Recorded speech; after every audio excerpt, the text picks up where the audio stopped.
This conference will now be recorded. Good morning, everybody. Glad to see you all here. The recording started right on time, so the video topic index should play just very nicely and be nicely timed. Um, I'm going to click through the first couple of slides and then turn it over to Dave again.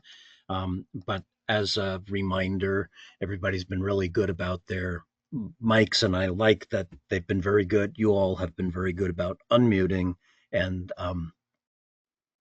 chiming in if you have a question or a concern. Um, I also recall seeing a couple of people use the phone number, and that same phone number will work for our entire class lesson.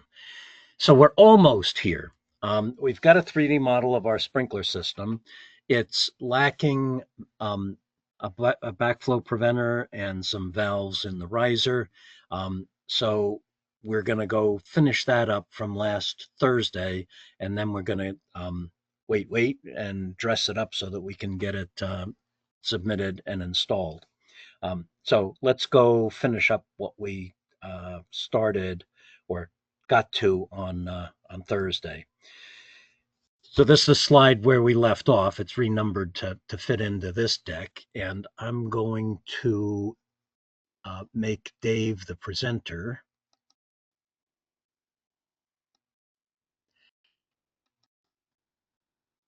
And then I'm going to move slide 6 over here. And what we're about to do is add a backflow and a butterfly and a shotgun riser into our riser. And we're going to use the add device tool to do that. But let me prep that just a little bit. Add device gives us access to like 12,000 different valves and devices. And the way they work in Revit is that you select one from the valve selector and then you drag it. You say select, and it'll be following your cursor around. You drag it onto a pipe, leave lots and lots of room. So if it's going near the bottom of the pipe, go ahead and put it in the middle of the pipe, um, and it'll break itself into the pipe. Take a bite out of the pipe, and it'll park itself between the two gaps, between the gap that it created in the pipe. Um, it works best if you put all the devices in first, and then we're going to use add couplings manually um, to to connect them to each other, and then we're going to use the cleanup tool to smush them all together. But it's best done if it's done in that order, and I'd like to get that sunk into your head. I'm gonna sing you a tune to help remind you of that. Root your piping for your purpose. Escape, escape, escape to start again. Add device to put your valves in. Escape, escape, escape to start again. Now add couplings to connect them. Escape, escape, escape to start again. Then delete pipe cleans it all up. Escape, escape, escape to start again. Got it, Dave? I think So so. that's a hit in the holiday time. Yep, it is. Okay. So let's see. It seems like, I'm going to say it seems like you've lost your project browser, but nay, it's hiding in on the right panel there. You've got Oh, yeah. the properties or the Yep. project We got browser. tabs. Yep. And we want to get the floor plan open first here. And I'm claiming we've already completed the first verse of the song. We've routed our pipes to serve our purpose. And now we're going to add device. So on the HydroCAD ribbon on the design panel, we're going to pick add device. And this is actually a separate program. Might even have opened on your other screen. It did, yeah. I dragged it And over.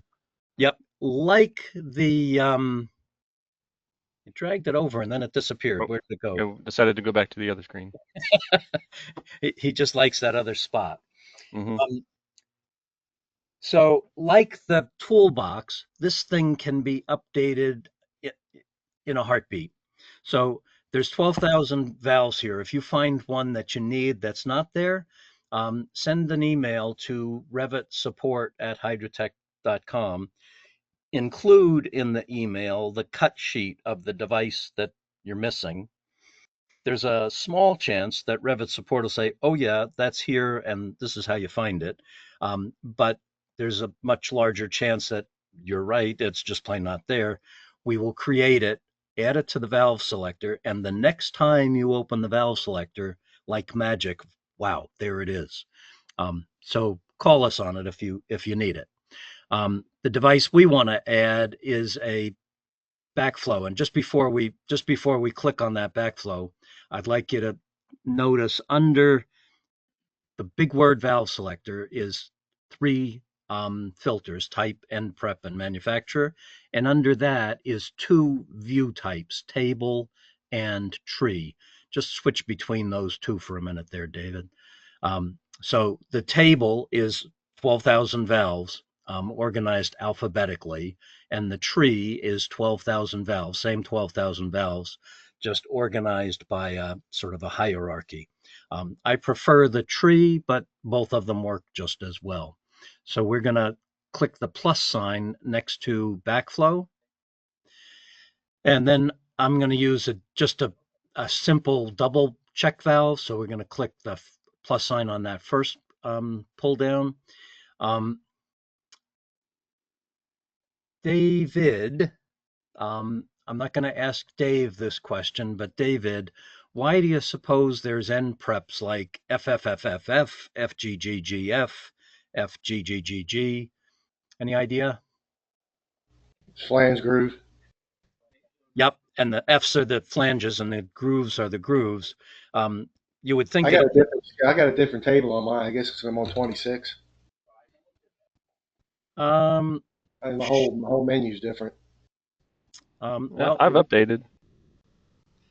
yes, but you're using Revit 2024, so Correct. let's Oh, okay. let's see what David's seeing. I'm David, using 26 as well. It looks exactly the same. I think it might be in table. okay. David, do you see? Yeah. Are you over on the tree now? No. All right, we're going to get you to drive here for a second.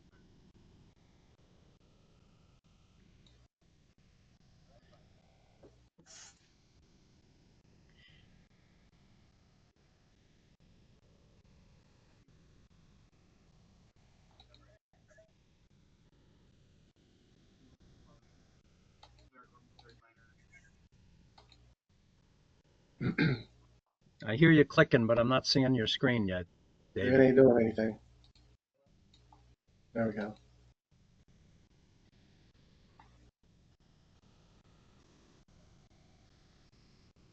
Did you see it? Not yet. It's coming. Here it Yep, comes. there it is. All right.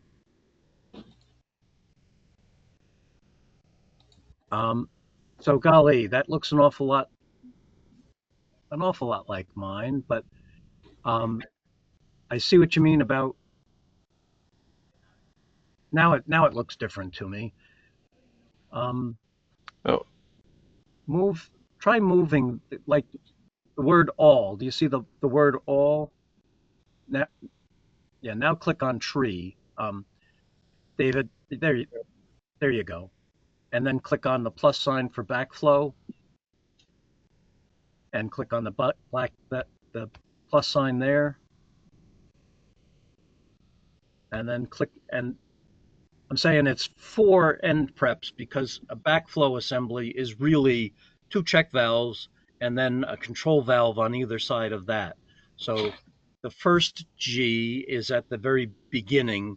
The next G is between the control valve and the double check. The next one is between the other end of the double check and the other control valve. And the last G is the bitter end at the opposite end of the original. So go ahead and pick the plus sign on GGGG there. And I'm going to favor Wilkins in this example. And about in the middle is a Wilkins 350A. And I'll just point out that if we want to know more about this than shows up in the screen, there's that View Data Sheet button right below the selection that you're on now, David. Right here. Yeah. Go ahead and pick that, and that may bring up a choice of which one. When there's multiple data sheets, it's because they've changed it and changed it. The one on the bottom is always the most recent. So click that and say View. Yep. And then there you go.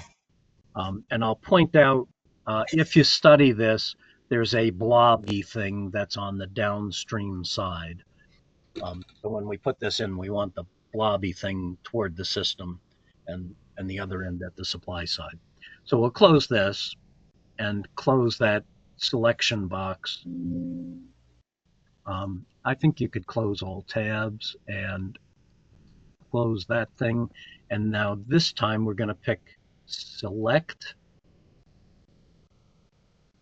Oh, no, I'm sorry. We need to pick a size first. Size, yeah. 4 inch. If you pick select, you'd get 2.5. So click 4-inch and then pick select. And sneak around the back of that PDF and click in the middle. Zoom in and pick right in the middle. Perfect. Pick there. And then escape, escape, escape. And you can close that or minimize it, David. Okay. And do you see the blobby thing is toward the supply? Yeah. Right here. Yeah. I'll be here till 1, but I'm sharing screen and stuff like that randomly, so. Needs to be the other way. 1. Yes. So this is if a Hydrotech training. Dave, mute. Sorry, I should turn my mic off. David, if you click on the device itself, you see the little two-way arrow to the right of it? It's hidden in the wall. Yeah. Click that, it'll swap end for end. Here we go. And later we're going to look at it from the side. It may be pointing up, it may be pointing down. When we're looking at the side, I think we'll know that better, and we'll be able to spin it about the axis. So there's, to point that out, just click on the device one more time. And there's a little red two-way spinny arrow on that end, and there's another one at the other end. That will spin it around the top connector. The other one will spin it around the bottom connector. They'll both result in about the same thing, but that two-way arrow swaps it end for end. Got it? Uh-huh. Do you want me to click this? Not yet, because I'm not sure whether it's right side up or upside down or sideways or something. I want to get a look at it from the side before we decide that. So we might do well to leave you driving for a little bit, David. Are you okay with that? Well, I'll try. Okay. Maybe I can get you to love this. So do you had the spreadsheet open, the spreadsheet, the PDF. Can you get that to show the PDF? Can you get that to show up on the screen?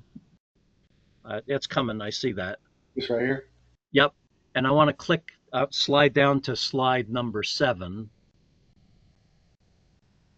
Okay. And 7 is kind of a review of what we just did. And I think even slide, slide 7 says use add device. We did that. Filter for the backflow, the double check, and then the Wilkins 750A, and then pick them near the center of the pipe, and then you can rotate it if necessary. And we talked about doing that. So let's go on to slide 8. And that says we're going to get a better look at that from the side if we create a section. And to create a section on the quick access toolbar. That's the tiny, tiny little pictures way, way at the top of Revit there, David. One of those tiny little pictures looks like a section bubble. It's about 3/4 of the way across. Yep. Click that. And then we need to click north of the building and then through the building to click again south of the building. So, oh, look, there's a section line there already. We did that the other day. So escape, escape, escape. And to look at that section, you can just double click on that bubble. Okay. You got to admit, that's better than AutoCAD. Oh yeah, absolutely. It's just Now- getting muscle memory. I know is all it is, but Yep, yep. Okay. So it looks like that thing's in a pretty good location right where it's at. It's got the test ports on the top. That's where they need to be. I kind of wish those butterfly control handles were facing us, but we're not going to be able to do that. We'll have to live with them grabbing them around the back. Great, next- going back to AutoCAD. I'm just kidding. Okay. If that was a deal breaker, then you have to send us an email that says, I found this valve, but the things are pointing in the wrong direction. We'll make another one. Well, that brings up a good question, Alan. Can you mirror that? Is that an option in Revit? in mirroring, when it's 2D stuff, you can mirror it. When it's a 3D stuff, you're actually flipping it. So we could flip it and get the handles to point to us, but then the lobby in the wrong direction. And I'm going with the right direction is much more important. Yes, sir. Okay, so the rest of it has the flow arrow. How do you get that? He has the flow arrow and you don't? No, mine just doesn't have nothing in the center there. It looks exactly the same, it just doesn't have that. Have you used the software before, like 2 weeks ago or something? All right, just in the last class, but no, that was the only. Well, in the last class. So that takes us a little bit deep. Maybe deeper than I want to go here, but let's put that on the day 5 questions. Missing arrow. I'll try and tell you the story quick. To save time, once you use a device, it's downloaded it from the cloud and it puts it on your hard drive. If subsequently we make it better, like adding an arrow to it, you won't see it unless you go in and delete the cached ones that's on your hard drive. Does that make any sense? Yep. So I'm predicting you have a cached one from before we snuck the arrow on there. Got it. Thank you.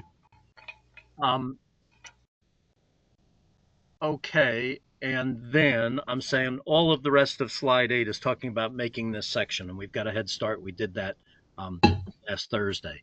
So let's go on to slide 9.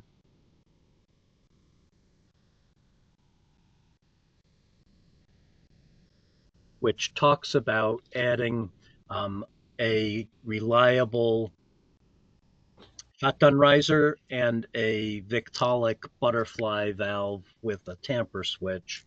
The instructions are all written out in slide 9.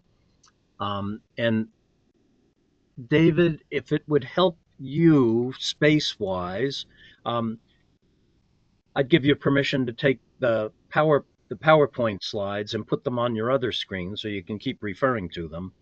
And then I've got them on my screen and I'll refer to those steps. So we're going to use add device to put a shotgun riser in.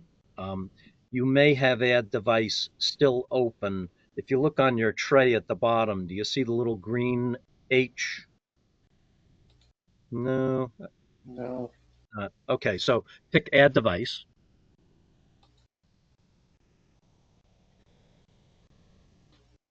Okay, and collapse the backflow accessories, the assemblies. Good, and then go to sprinkler risers. Open up risers. Open up shotgun riser. Yes, open up groove. Pick on reliable. And we don't have a choice of reliable ones. That's nice. So just pick the 4-inch. And then pick select. And pick like right in the middle of the riser pipe, not where it really goes, but we're trying to leave lots of room. And this is it, downloading it from the cloud and building it and putting it on your hard drive. And the next time it'll go faster because it's already on your hard drive. So I think you already clicked. I must have already clicked it, yeah. Yeah, so click. So escape.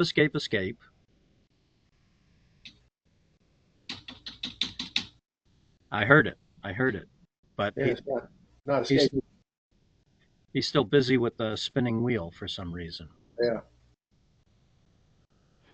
Mine's having that spinning wheel issue as well, and I actually tried it before when we were talking previously, and I had to task manager end my Revit 24 and reopen it, but it's thinking a lot when I'm using the sprinkler riser.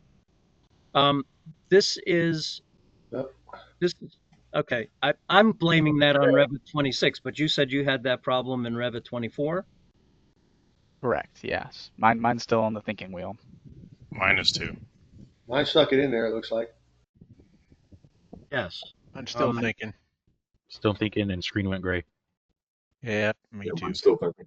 Okay, so who's got a gray screen? Or who's got it's still thinking? John? Mine's still thinking and gray screen. Okay, John, let me make you the presenter. Because mine finished up. It finished. It just took forever? Yeah, it's still lagging a bit, but I do see the riser on here now. But I'm not attached to the pipe yet. Yeah, mine's going to do the same thing. It's just thinking. All right. I'll look into that. That's new behavior. But let me write this down as a report, as a thing for me to look at. Add device. Long delay. But I'm getting that report on Revit 2024. I'm going to claim 2026. Who else is having a long delay?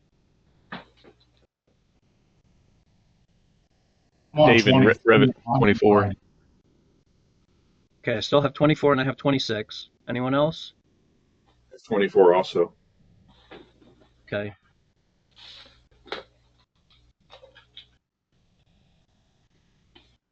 And so who still has the spinning wheel?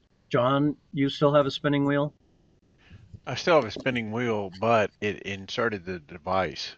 So I don't know. It's still thinking about something. Okay. How about, can you close the valve selector?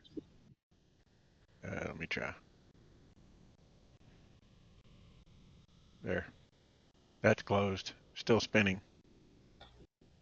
Can you do a file save as, or do a file save? I doubt that. Nope. It grayed out my screen when I clicked. Same here. Okay. So John, I'd like to make you the presenter. There goes. It just did it. I got my crosshairs back, and then they disappeared again. Now I'm back to spinning wheel. All right. I want to make you the presenter. Okay. Just remember, I have one big screen. Yeah. Okay. No, I'll deal with that. Mine goes back and forth as well. It sounds pretty similar to what he's experiencing.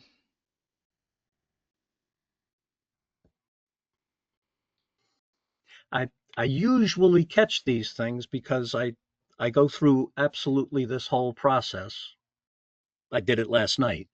I did it on Revit 2023. I don't know what would make me do it in all 4 versions. It won't let me share my screen. It's there. I've picked entire screen, but I can't click share. All right. Let me pick on somebody else. Is there Right. someone else with a spinny wheel I could invite to be the presenter? Yeah, I might be able to help you out there. Hey, Drew, I'm going to invite you to be the presenter.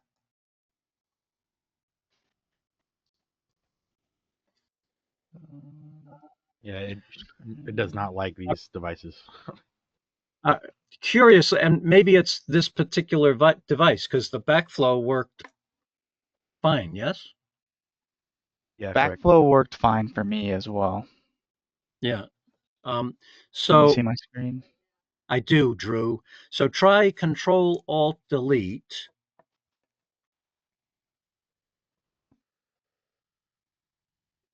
Okay. And can you bring that over on the screen that's being shared? No, it just takes me to like task manager. Do you want me to open up task Yep. manager? I want the task manager. Yeah. And I'm hoping that there's like an extra process. I don't want to close Revit, but that's the most likely one to free us up. At least click on that valve selector one and say end task.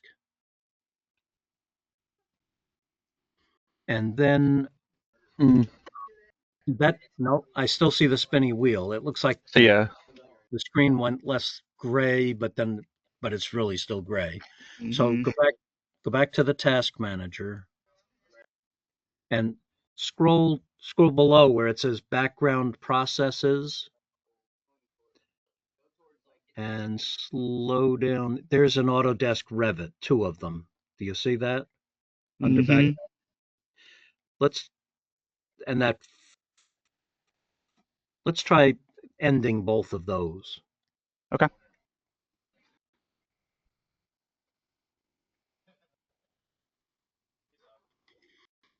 All right, Well, we popped up on my other screen. Let me see if I can pull it over without messing it up.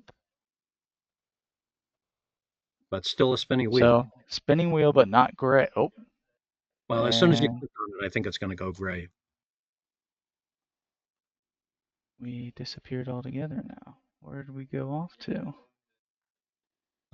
Scroll up to the top. Maybe we killed Autodesk Revit while we were at it. No. I can see it on my bar. But Should there be it's 2 not. Autodesk Revits at the top like that? I don't think so. I had another version of Revit open before we Well, started, so I can that probably close this one. okay. That's the one. This is the Alan, one that we aren't. would it have anything to do with the Revit accelerator? Well, not in 24. That's why I was curious about that accelerator thing. Is a Revit 2026 deal. So can you close the Revit that was extraneous? Yes, I just did. Okay.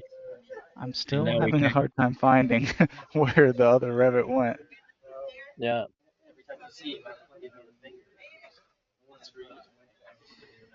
I It see. looks to be open. You know what you can try is hold the Alt key down and hit Tab until it gets around to Revit, and then let go of the Alt key. Yeah, that didn't pop up either. Alt Tab. You were able to dial to it, but it did. Yeah, All right. Well, I hate it could be a personal or technical thing on my side, so. yeah, except that we have at least three people with a similar problem. So I don't know what to do about that yet. Now, wait a second.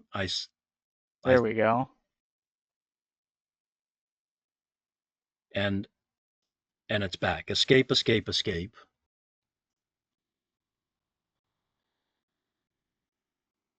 And we did insert one, Drew. It's hiding in the upper right-hand corner. Yeah, I see it up there. If you click, oh, we're Yeah. back to the spinny wheel. Yeah, as soon as you click on it, it goes back to spinny wheel. I think we want to avoid that device like the plague. I can end the task and open it again because I had saved right before I went to Yep. add the riser valve in. So Okay. Well, who else is totally stuck on the spinny wheel? Yeah, I'm stuck there. I've already quit, so I've lost all the work I've done a little bit. Which is, you lost a backflow preventer. Yeah, I'll see if I can do that myself. So I'll let you catch up with the backflow preventer, and it's independent. And we're not going to put a reliable shotgun riser in. We'll put a commercial riser, a Tyco or a Viking commercial riser. Dave, let me make you the presenter again.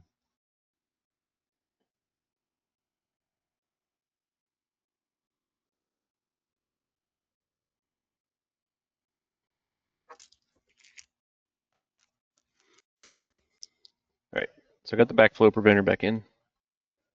Okie doke. And then go to that section view.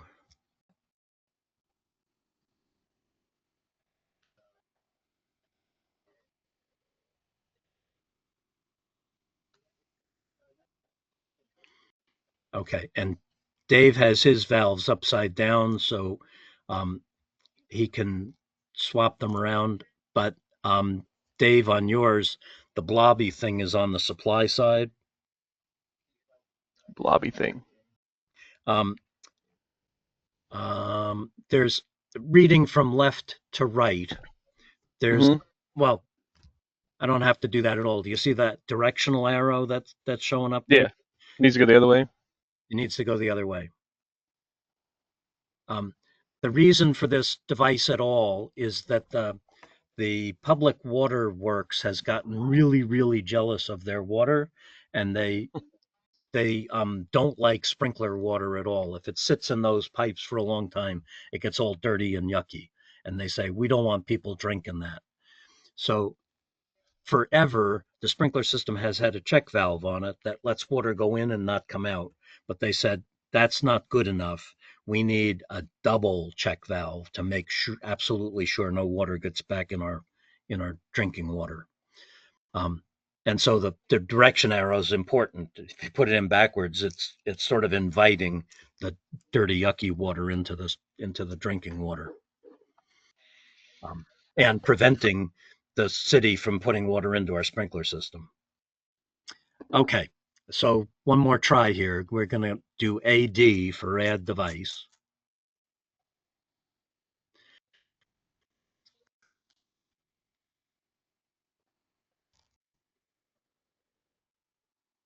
And then we're going to do risers, commercial riser or riser commercial, and groove,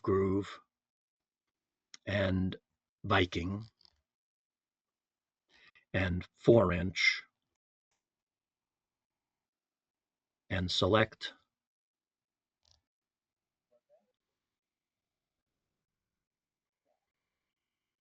I got an upgrade window on the other screen. There it goes.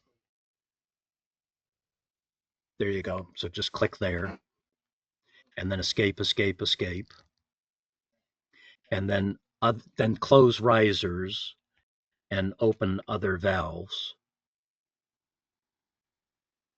and butterfly with tamper, groove, Victolic, and 4-inch, and select. And this time pick halfway between the horizontal pipe and the commercial riser. Perfect. And then escape, escape, escape. And then you can actually pick the X and close that guy. And those are both by chance, Dave, just in the perfect direction. That butterfly valve has the handle on the right, so a right-handed person could stand in front of that, grab that handle, and turn it. Do you see the little line in the very middle of the valve? That one. Yeah. That's a vane that turns 90 degrees or back, and this direction says that it's flowing. So that valve is normally open, and that's the way we'd want that to show. Okay. My shotgun riser finally all came in and is working correctly now. It just took a while. Okay, so that's a The one reliable we did originally. 4-inch reliable shotgun. Appears to be something wrong. That made that take forever. So the song said, route your piping, add your valves, now add couplings. On the HydroCAD ribbon, there's a coupling button that's in the design panel. And click that, and click in the middle on the right side says add couplings manually. Click that, and I need a coupling above the riser check. Yeah. Just click. Click, and that'll cut it into the pipe. And then between the riser and the commercial riser and the butterfly, well below the butterfly. Yep. And I on got an either, error. who got the error? Michael, command failure. Revit could not complete the external command. Provide contact assistance. Okay, assistance is here. Let's start by escape, or dismiss that error, and just try it again first. So CP will start the coupling command, and then pick on manual coupling, insert manual couplings. Yeah, that worked. I don't know what happened there, but Yeah, okay. And 2 more couplings, Dave, one on either side of the backflow. Perfect. We're 3/4 of the way through the song. Escape. That's the couplings we want to put in. Click on the butterfly valve, Dave. And now I need the properties box. Oh, where did it all go? Oh, that's right. I restarted. Okay. And in the properties box, it says that its elevation is 5'0" and 29/32 of an inch. Just click on that and make it 4 feet. Just type 4 and enter. There's no law about how high that has to be, but that's just a comfortable. I think of it as standing in front of it. If I bend my elbow and reach out, that's at about 4 feet. So that's my excuse for that. All right, last verse of the song is delete pipe to clean it all up. Now let me narrate delete pipe for you, Dave. It has 2 major ways that it works.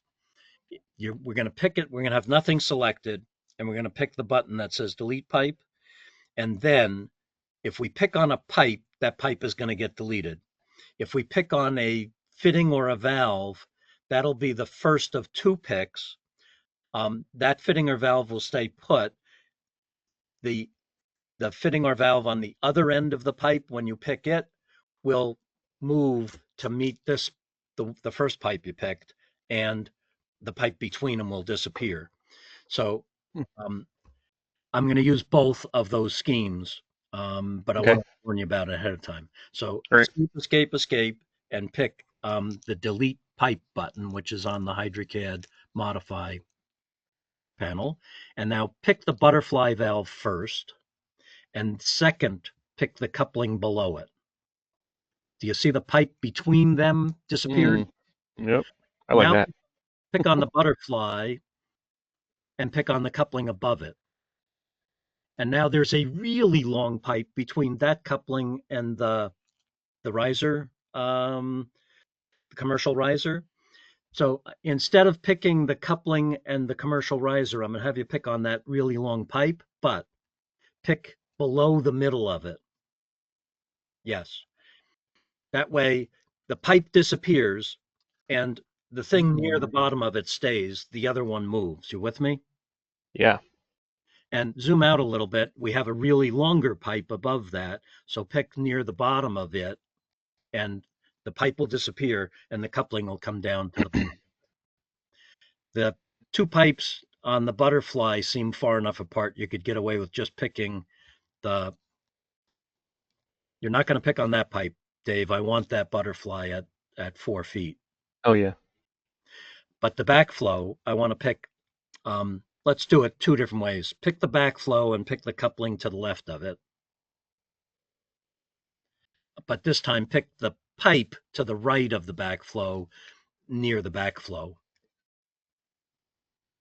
And then the backflow will stay and the coupling will come to meet it. Coupling comes to it. Yeah. Right. So that's two different ways that it works. If you pick on a pipe, the pipe is disappearing and the stuff will collapse closer to the end that you picked. Okay. And if you pick two fittings, the first fitting stays put. The second fitting moves to meet up with it. Okay, escape, escape, escape. Once those things are collapsed like this, they move as a unit. If you click on the butterfly and just hit the, I lied, pick on the backflow preventer and pick the right arrow key on your keyboard, the backflow will move to the right. But other stuff is happening. The couplings are going with it, and the pipe on the right is getting shorter, and the pipe on the left is getting longer. Okay. So are the couplings and the backflow preventer connected?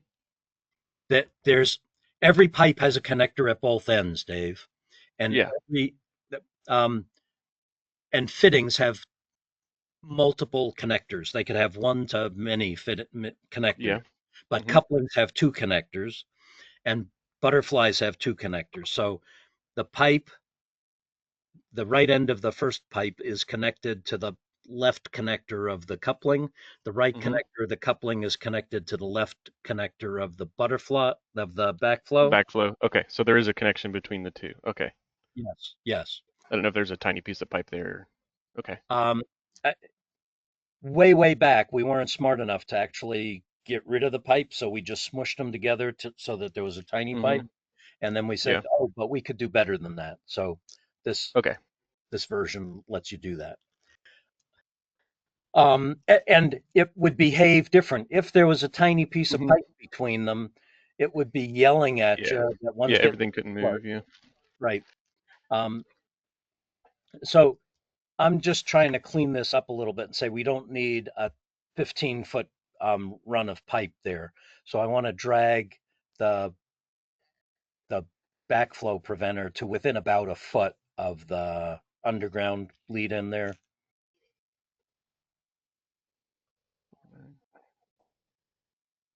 Alan, can I interrupt just a moment? Yep.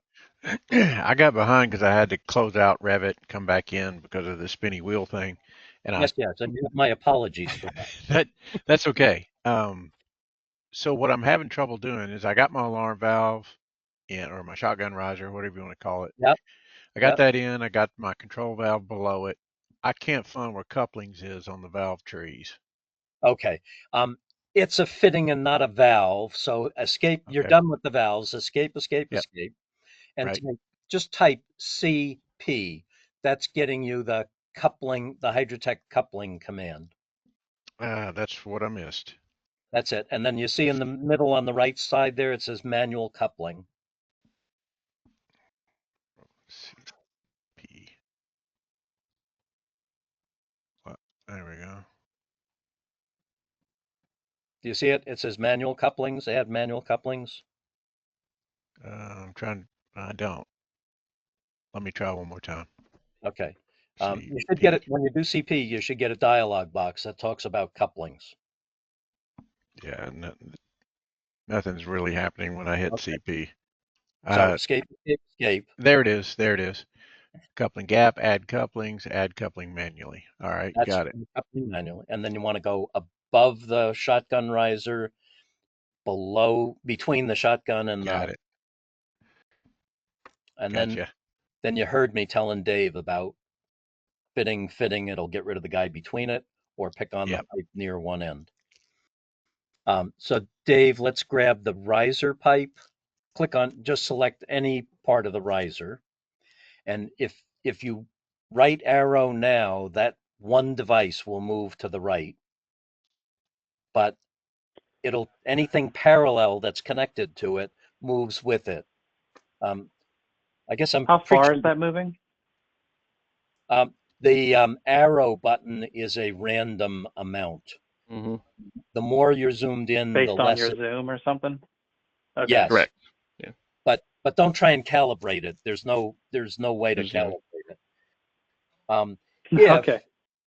if I wanted 6 feet of pipe between the underground and the riser, I would put a dimension between the underground lead-in and the riser. So let's put a dimension on that. And it's right now it's 15 feet. I want that to be 6 feet. Dave's cheating. He's Mhm. following all the rules here. I'm just reminding everybody we've got the macho stud propeller head Revit guy going here. He used aligned to put a dimension between those two objects. The object on the left is the riser pipe, and if you click on it, then you see the dimension changes. And if you click on the 15'3" or the dimension and type 6 and cross your fingers that that's not too short, then it becomes 6 feet. So the right arrow is a way of sort of smushing them together. But I know you guys are all anal retentive designers, and sort of 6 feet just drives you all nuts. That's a way to make it exactly 6 feet. We could make the lead in off of the wall be exactly 18 inches. I think we'd have to zoom out a little bit. Oh, I And don't have the section. And okay. So we'd have to have the wall to be able to dimension off of it. I think well, let's go ahead and take a second and do that.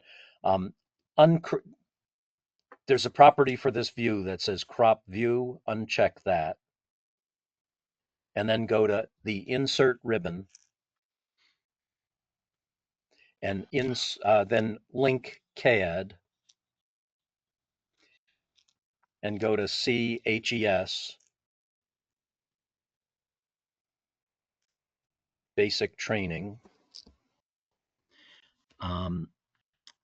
AutoCAD backgrounds, and the third one is sections. And check mark before you go the rest of the way, check mark this view only. If we don't check that, it'll be a 3D set of lines, vertical lines, and they'll show up as stray lines in our plan view. So just pick OK now. I'll use your trick to double click on the wheel. It'll zoom all, and then the buttons in the lower right hand corner keep you from picking stuff you don't want picked, but sometimes you need to pick them, so you have to get rid of the little red X's. Then if you click on that thing, you'll notice a little dart in the middle of it, a pin. If you click that, makes it not be movable. If you click on that dart, it's now movable. You can now select it and pick the move button. And we want the bottom section. is that the one you want? That bottom section is the one we want, and we want to move from the intersection of column 1 at the floor.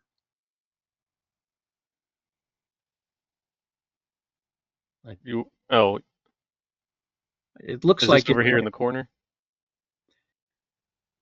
Yeah. So you see where column 1 is written in red? Yep, right there. Yeah, that's our column 4. That column line has to be Oh, okay. column 4.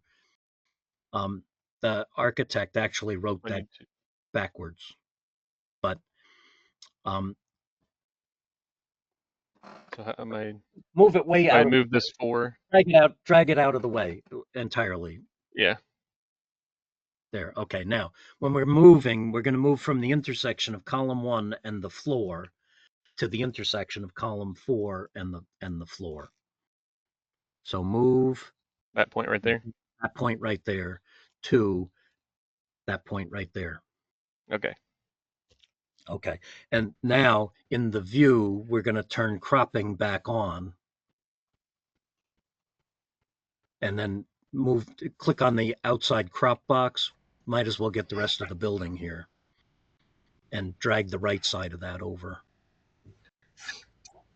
I like it. Hey, Alan. Go ahead. Sorry, I got lost. So do you go? So you're in the section and you go to link CAD. Yes.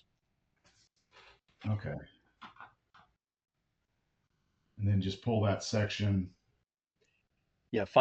When you say link CAD, go find it in CHES, Okay. basic training, backgrounds, and then one of them is sections. Okay. And if your view is cropped, you may not see it when it comes in. You want to make sure the view is not cropped so that you can find it. And after you find it, you've got to be able to pick on it. And there's little pictures way in the lower right-hand corner. Brian, Dave, can you just point out to Brian where those pictures are in the lower right-hand corner? Brian, do you see those pictures that he's pointing at? Yeah. When I inserted, it said that my view it couldn't show the elements. That could be that we don't have a good view template. Brian, let me make you the presenter here, and Okay. we'll Sorry, get guys. we'll get all of that stuff going for you.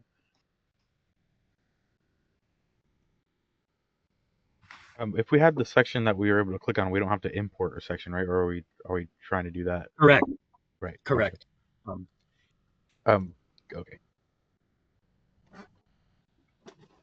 Okay. Give me 1 second, Brian. I got to get you on my I can see it screen. That's the right section. The one other thing we did here, Brian, is in the lower left-hand corner of this dialog box. It says current view only. Okay. And that could be why it didn't show up. It tried to line it up with the model. So open now. At least one instance already exists. It could be invisible. That's the previous one. Continue will create a new one. We're going to find a stray set of lines laying around someplace later, Brian. Okay. So just hit So yes. make another one. And zoom out. And this He view still has his crop on. Right. So currently, we're limiting what we can see to that crop box. Escape and in the properties under extents, it says crop view with a check mark. Yeah. Uncheck that. Now, do you see the box around our piping, Brian? Yeah. That's the crop region, and it's visible, but we're not applying that yet. We unchecked crop view. You with me? When I we got you. crop it, we're only going to see inside that box. All right, now click on the section lines. Yeah, and I think you got lucky, but check those pictures in the lower right-hand corner. To make sure you can pick stuff, you want to get rid of all the red X's. I don't want to get into the weeds and say this one does this and that one does that. If you can't pick stuff and you want to, get rid of the red X's. If you're picking stuff and it's a nuisance, go put all the red X's back. Make sense? Okay. Okay. Now, click on that and do move one more time. Now, don't drag it. I'm going to be very specific moving it. So, Okay. escape, escape, escape. click on it, click the move command. Yep. And now zoom in at column 1 at the floor. Column, that's the wall, not the column, that's it. Click there. And now zoom out and find the lower left-hand corner of your building over there. That's column 4 and the floor. Perfect. Now you see that those two columns line up and the building lines up. And now we're seeing extra stuff. So escape, escape, escape. And in the properties box under extents, check mark crop view. And zoom out, you see the rest of the stuff is gone. Okay. And we're on the verge of really understanding this crop stuff here, Brian. Do you see the box around the outside? It says, if it's outside this box, I don't want to see it. That's what the crop view is about. But by the time I put that on a piece of paper, that box around the outside, I think is ugly. What do you think? Yeah. So in the extents properties, there's a crop region visible right underneath crop view. Uncheck that. So you see the view is cropped, and it's cropped by that box, but we're not looking at the ugly box. You like it? Yep. Cool. Looks good. Thank you. It does. You're most welcome. While we're here, I want to get just one or two things out of the way, and it'll save us a few minutes later. So zoom in on that riser, on the valves and stuff. And in the project browser, I'd like you to find and expand the families branch. Perfect. And then there is annotate symbols, right, 2 down in the family list. Open that. And the second one there says AFF pipe tag. That one is meant to give you the height of the pipe. Go ahead and click on that and drag it over into your view. Yep. And click on the pipe. Yeah. Not a horizontal pipe. That 16 feet doesn't make sense, but that does, doesn't it? Click that and then click the 2-foot pipe. And regretfully, I thought if you clicked on the, 19 feet, that's good. And now escape, escape, escape, and look at down the list of annotation symbols. There's one that says HCAD detail description tag. It's about 3/4 of the way down the list there. You're getting close there. Open that one up and drag it into the view. And click on one of those valves. Wow. Try it. Yeah.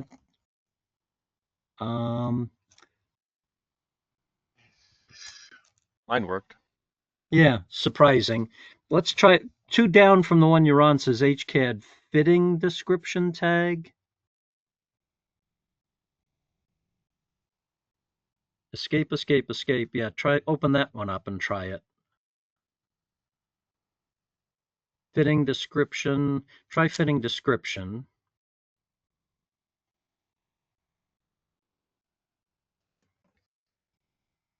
Click on the elbow. All right. So we're not getting the valves yet, but we are getting the elbows. So just to be fancy, click on one of the elbows. We're not going to label them all, but so we can say we labeled something. Alan, I'm not seeing some of these the annotative families that you're talking about. Is there anything quick that you can help me out with? Look in the project browser. Yes. And there's a group. There's there's views and there's sheets and there's families. Open up Yep. the families, and under Okay. families, 2 down in the list of families is annotation symbols. Yep. And then under that, 2 down should be AFF pipe tag. Right. I don't have pipe AFF, and I don't have anything that's HydroCAD. Oh no, I have HydroCAD. Looks like maybe there's title Okay. block. You know what it sounds like? What it sounds like you're missing is that you didn't get the latest toolbox. Okay. So take note of how many annotation symbols are there now, and then Yeah. go to the HydroCAD ribbon, the Yep. help pull down, and import from the latest toolbox. And when that comes up with a dialog box in the upper left hand corner, there's a select all. It's like you could just pick annotations, but heck, while you're at it, why don't you get everything that there is? So, and maybe we're going to do the same thing because we've got a couple of guys that seem to be misbehaving. Brian, Brian, I've got you driving, right? Yeah. Yes, So sir. Brian, let's go to HydroCAD ribbon, help pull down, import from the latest toolbox. And if we've never done that before, I think we haven't, then it's going to get an old toolbox. Well, no, I messed with this last night. It's getting what's on the cloud is different from what's on your computer. So it's upgrading the 2020 version that's on the cloud. And once it's upgraded, it's going to save it to your computer. So you don't have to go through this upgrade again. And then it's going to bring up a dialog box. And we're going to say, we want everything. And This besides, isn't per project, right? This is just like per. no, this is per project because it's getting all kinds of valves and fittings and pipes and schedules, and it's adding it to this project. Okay, so every time we start a new project, we have to update the toolbox. Import the latest toolbox, yes. You don't have to, but it's the best way to know that you're dealing with the fullest deck available. If Hydrotech never improved their programs, if we never added any new stuff to the toolbox, it wouldn't make any difference whether you did this or not. But somebody said, "Ooh, I want a fitting description tag." I added one and I put it in the toolbox. The update the toolbox gets you that without having to do a whole program update.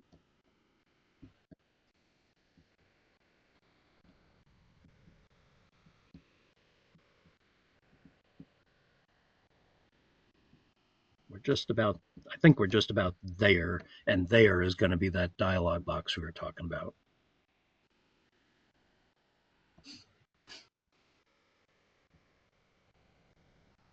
Okay, but we're going to click on select all. And you see that check marks everything?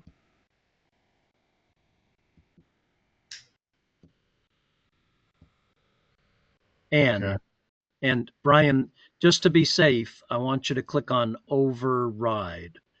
It's like your annotations didn't seem to be working the way I expected.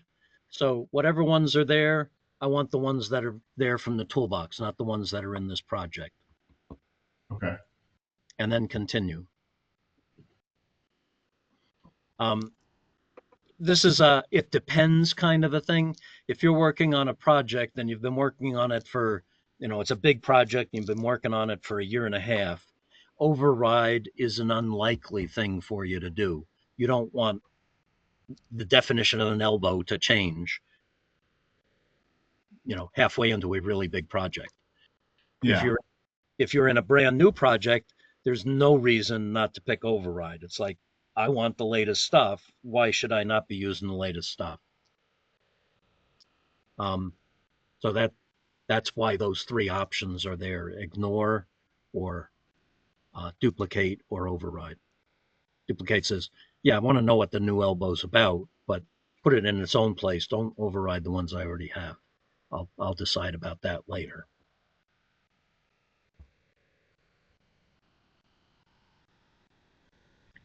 When this is done, I want to try that HCAD detail description tag again. Okay.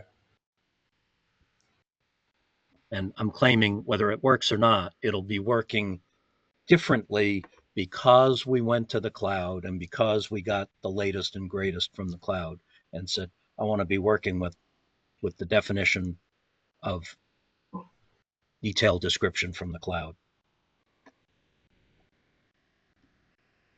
I will be interested. I'm going to sort of keep an eye out in the project browser right now. We've got a list of annotations, and if it gets longer, I'll probably notice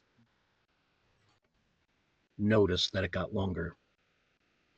Alan, one other question I have. I'm doing the import as well right now, but my butterfly valve, I'm trying to do the delete pipe to put those together, and everything's working except for the butterfly valve. It's just not doing anything. If we could circle back to that once this is okay. And it's like you've done other ones, so you know what it's supposed to do. Yeah, like I closed up the shotgun riser to those couplings, and I closed up the backflow, but the butterfly won't do anything. Okay, yeah, that's curious. And you're trying to move the other stuff to the backflow. Is that true? To the butterfly, yeah. You click the butterfly first, and then the other things. Yep. Okay. Any chance that there's something else in between there, like you're skipping a fitting or something? Like no, I was doing great from the butterfly to the coupling. All right. So do we still have a spinny wheel going here, or we're done? No, mine's still spinning. Mine's still spinning too. All right. I wonder about that. Like, did something happen to our server or something? You guys are trying to get the same thing at the same time, and it's taking terribly long.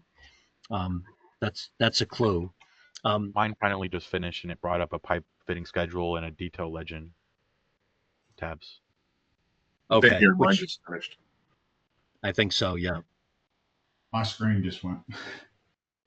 I now have the It'll be back. fitting description tag. Okay, and if you click it, does it give you a description for the fitting for the it's the HCAD detail description tag that I'm looking to try and use.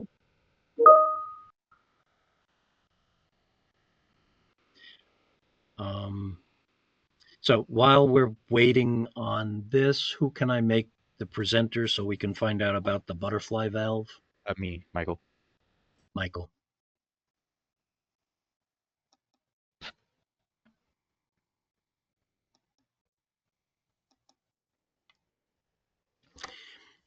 So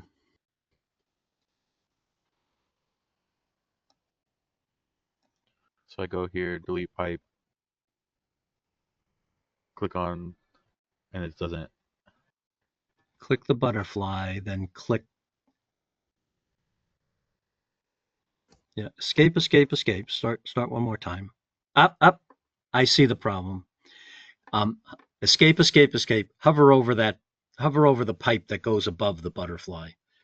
Do you see where it's going? Oh, it's past it. Okay. Yeah. So right click on the butterfly and say create similar and pick in the middle of that pipe. Escape. Tell me whether it broke it into two pipes or not. No, it did not. Delete that dimension line. I think that's getting in your way. You could hide it, but delete it. And now create similar. Move. I'm not convinced that it's finding that pipe. Try the edge of the pipe. Yeah, try that. No. So that's a very ornery pipe. How about try the pipe below the coupling? Okay. There. I escape. No. Still same, looks like. So maybe we've got a bad butterfly. Let's Click try on, it. go to the Modify tab after selecting, or after, when you're placing the butterfly valve, like hit Create Similar, and go to Modify Component tab. The green tab at the top of your screen. Oh. Maybe there's like a break into pipe. Yeah, I don't see anything.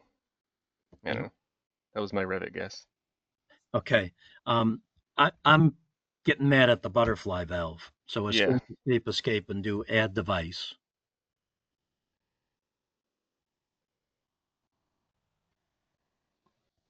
Maybe I clicked the wrong one, but this is just the one my office uses. The 7. Yeah. Try the one above. 4-inch. There, it's breaking that one in. Okay. Oh, maybe it is a bad fitting. Escape. Is that correct? I don't think so. Escape. Click on the pipe. No, it didn't break into the pipe. Huh. All right, we're gonna beat it up ourselves here. Put a coupling on either side of that.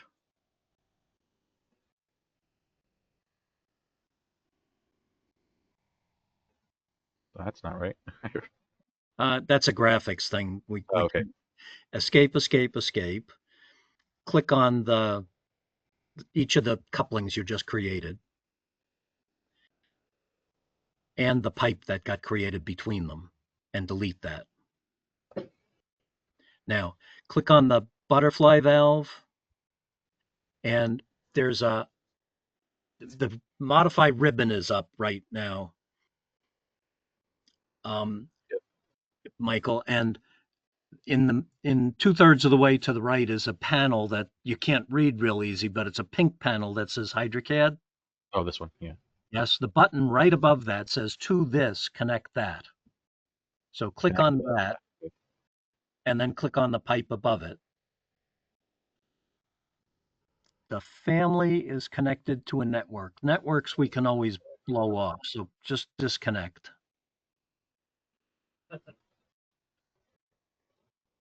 And this one as well. Do it the other way. Click on the butterfly, then to this,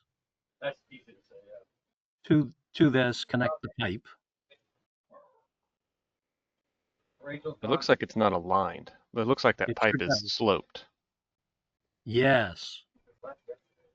What was the floor plan? Next week. Yeah. And I have no idea what that is. It's creating that butterfly valve at the section line, not on the pipe. You are Why correct. that is, I don't know. Let's do undo. Let's go back to the section and undo. Back to the original one, or let's look at the floor plan now and see what's up. Still got this guy over here. I think I understand a little bit better. You're trying to put it on that pipe, and it's supposed to break into the pipe, and it's not breaking into the pipe, so it just sticks it in space. That's fine. Okay. And space is at the depth of the section line.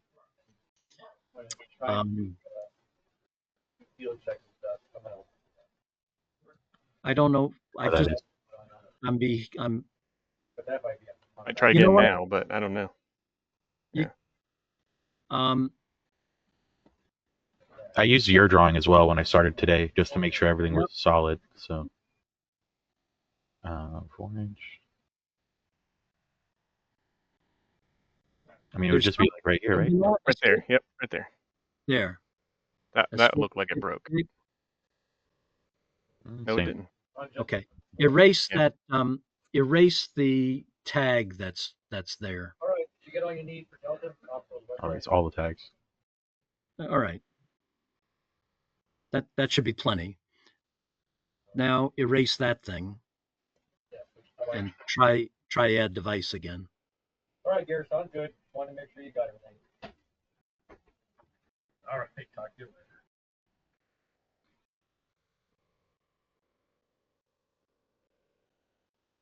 Nope. Nothing else?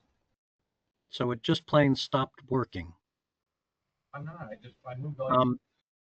Screens up like this, and that's it. How about click on the pipe and say create similar? No. Just off to the side, draw a parallel pipe. Perfect. Escape, escape, escape. Now do the add device and see if you can get into that.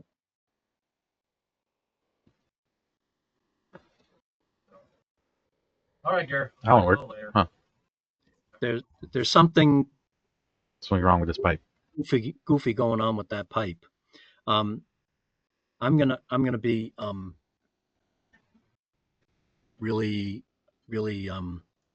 mean here. I wouldn't do that. I would delete that. Delete your shotgun riser. Delete that coupling. And delete that pipe. Do I want to? Yeah, and delete the elbow at the bottom.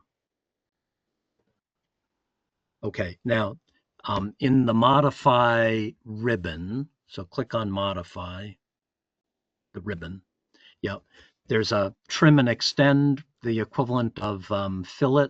It's just to the right of move, copy, rotate, and then trim and extend. Click that, then click one pipe, then click the other pipe. Okay. And now let's try putting the butterfly on that pipe.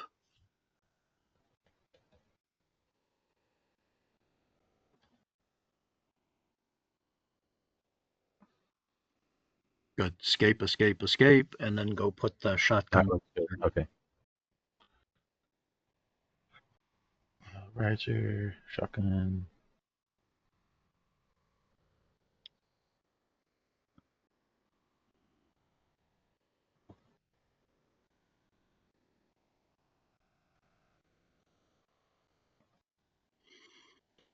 So now the problem, the 45-minute wait. Yeah.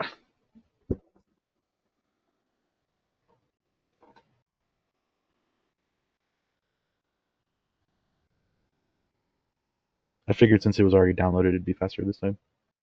Me too. And it kind of was. It showed up right away. Yeah, true. Yeah. Which shotgun riser was this that you picked? Reliable, the one from the first time. Yeah. That's the exact same one I used last night, and it didn't give me this trouble at all. But it seems to be a culprit this morning for everybody, or for at least 3 anybody's. I wonder if I could cancel and pick a different one. I think it's stuck waiting forever.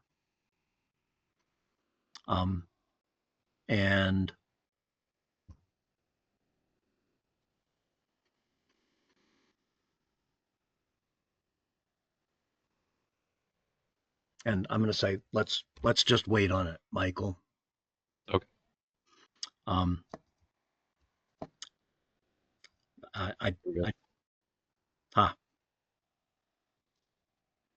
That was it moved. This is interesting.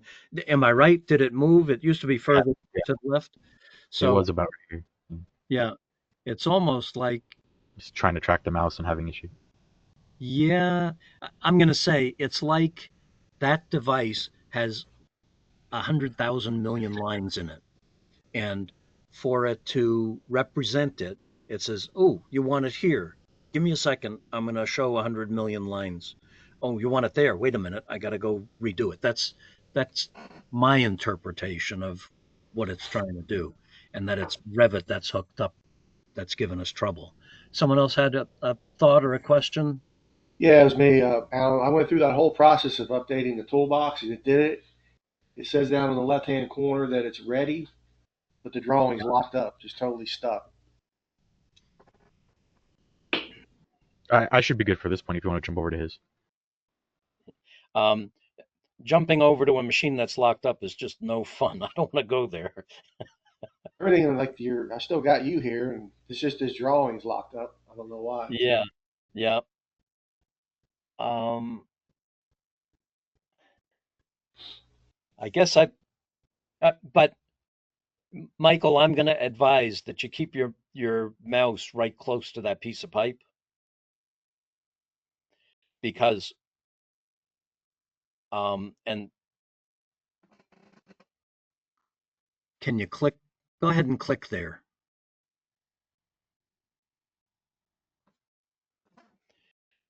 And then try escape, escape, escape. And did you get it in there? You did. Yeah, it looks like it cut it in. Let's try this. All right. David, I'm going to leave you hanging while we're waiting on the spinny wheel forever.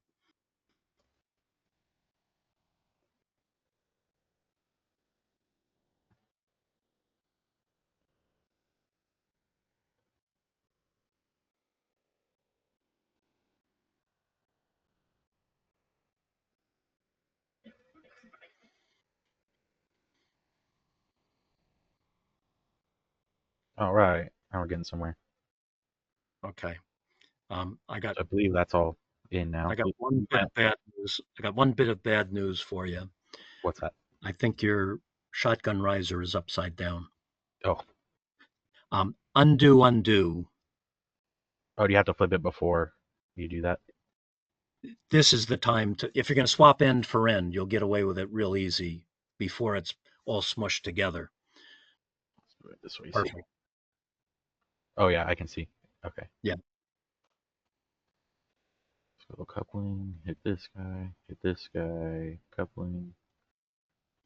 Nice. There we go. Nice. That's all good. Okay, cool.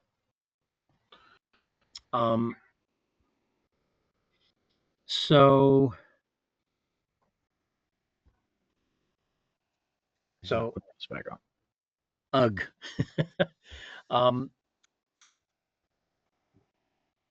I think Dave and I are going to go switch back and charge on. And more problems like this, I think we're going to have to leave behind so that we get somewhere with our class lesson. Please let me know if it's not working for you. I'd like to keep sort of tally of that, but I'd also like to make an effort at getting through the class material today. So Dave, I'm putting you back in charge here. Make presenter.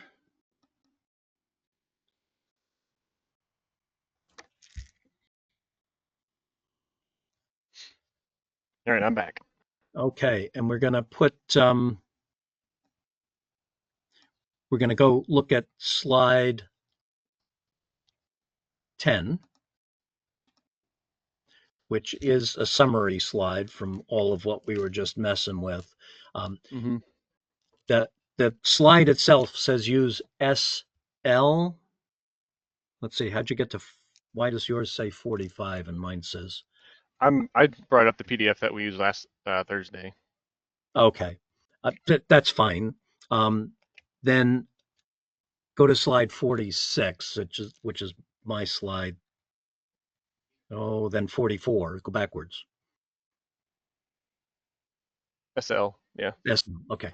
I told you to use CP coupling. That's the Hydrotech coupling command, and it has on it a button that says manual couplings. That's a little bit easier to remember, but this slide says there's a Revit command called split element. Split element, yeah. And split element divides a wall into two walls, or it divides a window into two panes or something. But in the case of pipe, it divides it into two pipes and puts a coupling in its place. So either one we'll do the same thing, but I just wanted to explain why SL was there. And then we used our cleanup on your slide 45, and we smushed them all together and we're good to go. So now we need to switch to the PowerPoint for today and go to slide 11. Where's that? I downloaded what you sent. Is it in there somewhere, I'm guessing? It should be right in HES, online training there, and it's supposed to be in there. Look in lesson 2.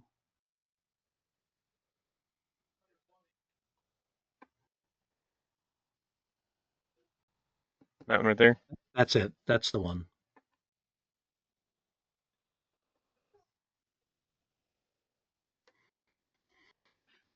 What slide? You say 211. Okay. And we used delete pipe 2 different ways, between 2 fittings or by picking on the pipe. And now slide 12, I think, gets us to the beginning of today. So where we're at right now is we've got a 3D model of our sprinkler system, but we want to get that onto a printable sheet. I think it may even be worth switching back to Revit for a second here, Dave. Yep. And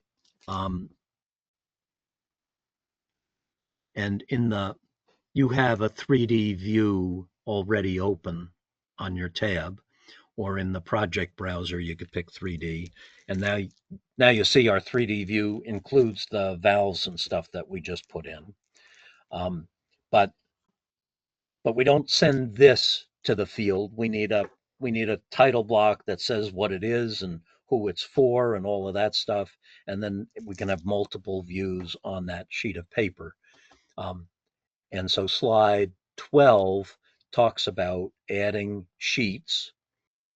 And then we're going to add selected views, some plan views to those sheets. And then we're going to add sections and details to those sheets. And then we're going to plot them out.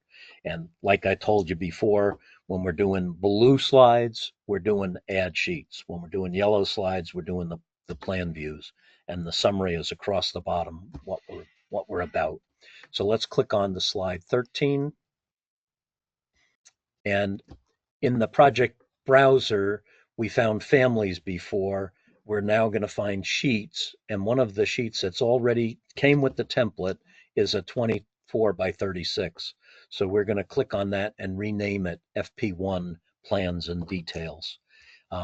So back in Revit, in the project browser, under Sheets, there's sheet 2 is 24 by 36. If you click and right click on that, I think you get the option for rename. And we're going to make the sheet be FP-1. And we're going to make the name be FP-Plans and Details.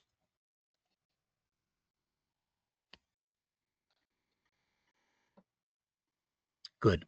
And then in the project browser, if you double click on that FP1 sheet, it'll open that up.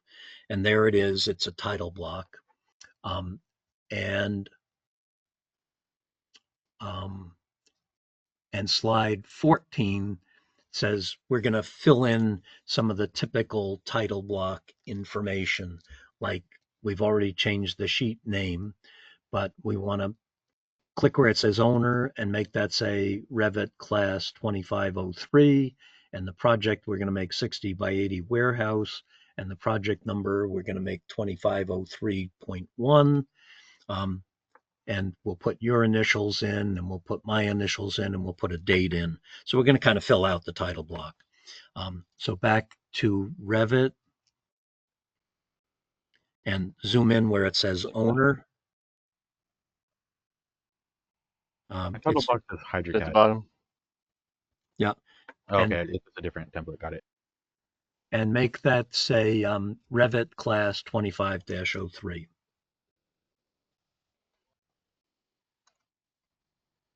I didn't I didn't fix that slide.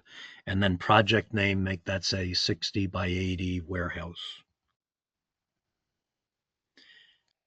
And then project number, we'll make that 25-03.1. And issue date, we'll make the 6/24/25. And author, we're going to put Dave. And Al, and checker, we're going to put Al. And just while we're here, note the scale is blank. We're not going to fill that in. But I'll point out to you later when we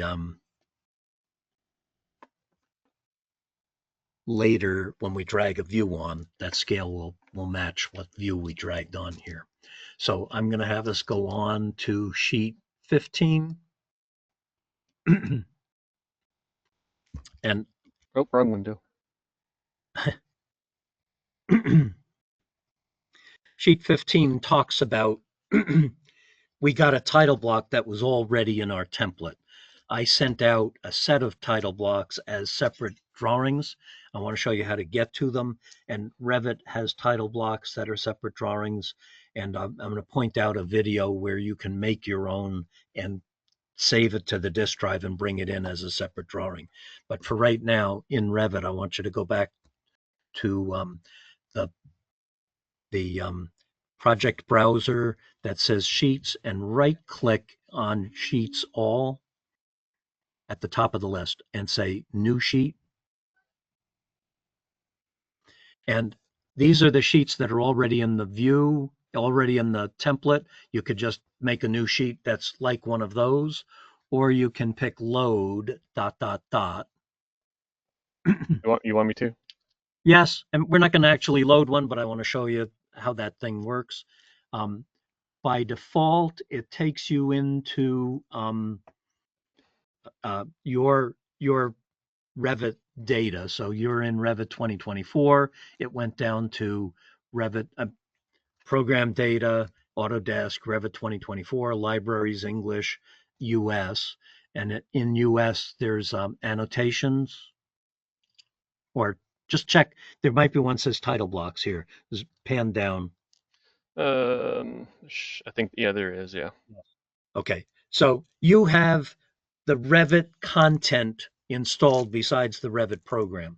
I didn't get the content when I installed Revit. I'd need to go back and collect it.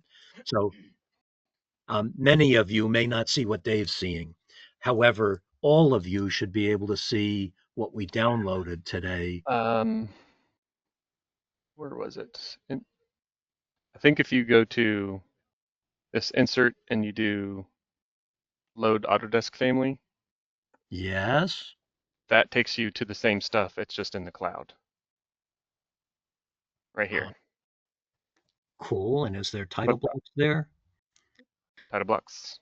All right there. Cool. So that was. So it's the same ribbon. Yes. But you just go to load Autodesk family. So it's in the cloud.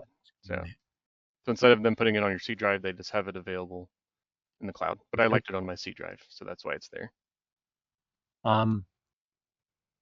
Which ribbon is this, though? The insert. Insert ribbon. Okay. And then load Autodesk family. Insert, load Autodesk family. Thanks. I think they quit putting all that stuff on your C drive in 23 or 22. Yeah. It's a bunch of stuff. It's handy to have, but if you don't have space, then you're mad at them for filling out. Putting it all in there, yeah. Yeah. Okay, so I think we can treat ourselves to slide 16, which again just shows where that would be on your hard drive. And instead, I'll change this slide to say insert, load Autodesk family, and go on to slide 17. Oh, so you're going to change this one? Yeah. Yep. I'll add to it, I think. Yeah, add to it, yeah. Yep. Now on slide 17, we got a title block, and the title block says your name goes here. Okay, so that'll get us by. But if I wanted my logo there or something, I want to show you very briefly how you can edit that family. So back in Revit, if you pan to the top, you see it says company name goes here. We're going to replace that with an image, the Hydrotech logo. So right click on the border of the title block, and there's an option to edit family. And when you click that, this is the equivalent in AutoCAD of going to the block editor. So we've got another project open that is the title block project. And if you click on author at the top there, you could just delete that. And then I'm going to insert an image instead. So we're going to go to the insert ribbon, and I don't know where I'm going to get an image. Let me prepare for that. Can you open up the a web browser for me, Dave? And type in HydroCAD.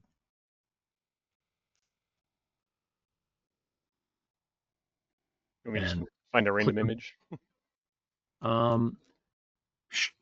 Try that. What happens when you pick images? Oh. There's a small one.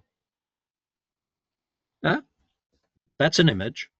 So can you view? We want to save that image. I think, yeah, you can do, if you view file and then hit save as, you can just put it somewhere. Let's put it in CHES AutoCAD backgrounds, or put it in downloads. Oh, wrong drive. CHES. Basic training, AutoCAD backgrounds, and HydroCAD PNG, save. Yep, save. Okay, so now we can close the web browser and go back to Revit. We're still in the title block thing. We're going to say insert image. You can only import in a family, but I want to import an image, and the image we're going to import should be a selection box on another screen or something. Oh, yeah, it's on my way over there. Okay, and there's HydroCAD. That's the image we're going to import. So pick open and click right sort of in the middle there. And if you click on it again, you can use the grips to make it smaller.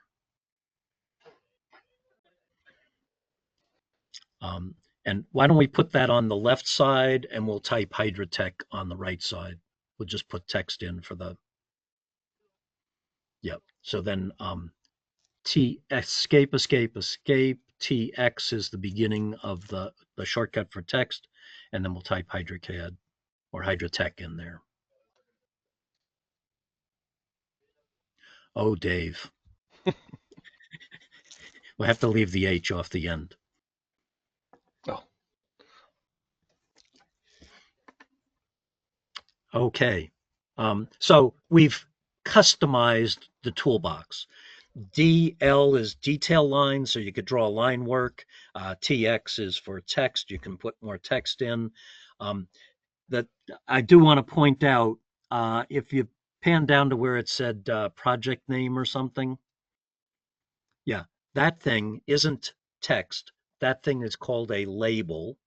And you can tweak what information goes in that label.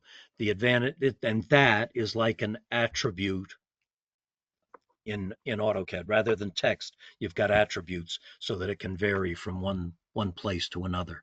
And Dave has even edited the label and showing that on the left side there's 50 different variables. Yeah, labels. Yeah.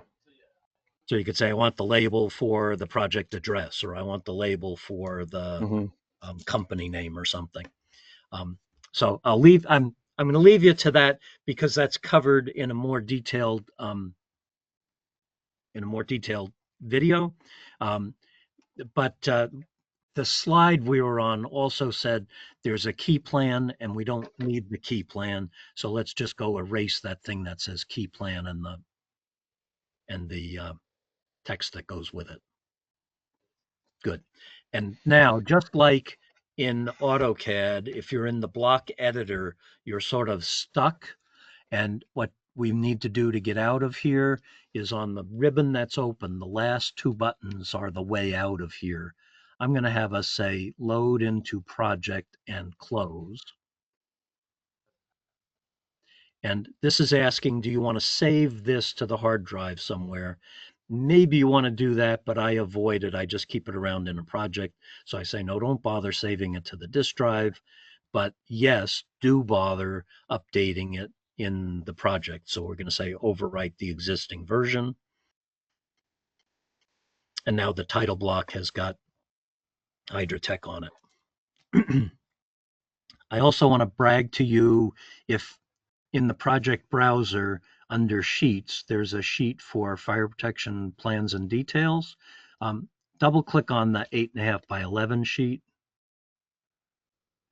Do you see that one? It says Revit class 2503 and 60 by 80 foot warehouse. That's what those labels are about. When you fill the labels in, and those are used on the other sheets, on the other title blocks, then they automatically get filled in from that. So let's go get to slide 18. And the background changed to yellow. Yay, we have a title block now. We want to go start putting stuff on it. And first thing we're going to put on it is a plan view. We have a plan view that we've been working on, but we want to make a copy of that and dress it up to go on our sheet. So let's, it says go to the project browser, find the floor plan for the fire protection floor plan, right click and duplicate it. And then we're going to note the difference for details. I'm going to sneak one more operation into this slide, which is we're going to put some pipe dimensions on our floor plan, and then we're going to do duplicate, and we're going to do duplicate with detail, so I can show you the difference.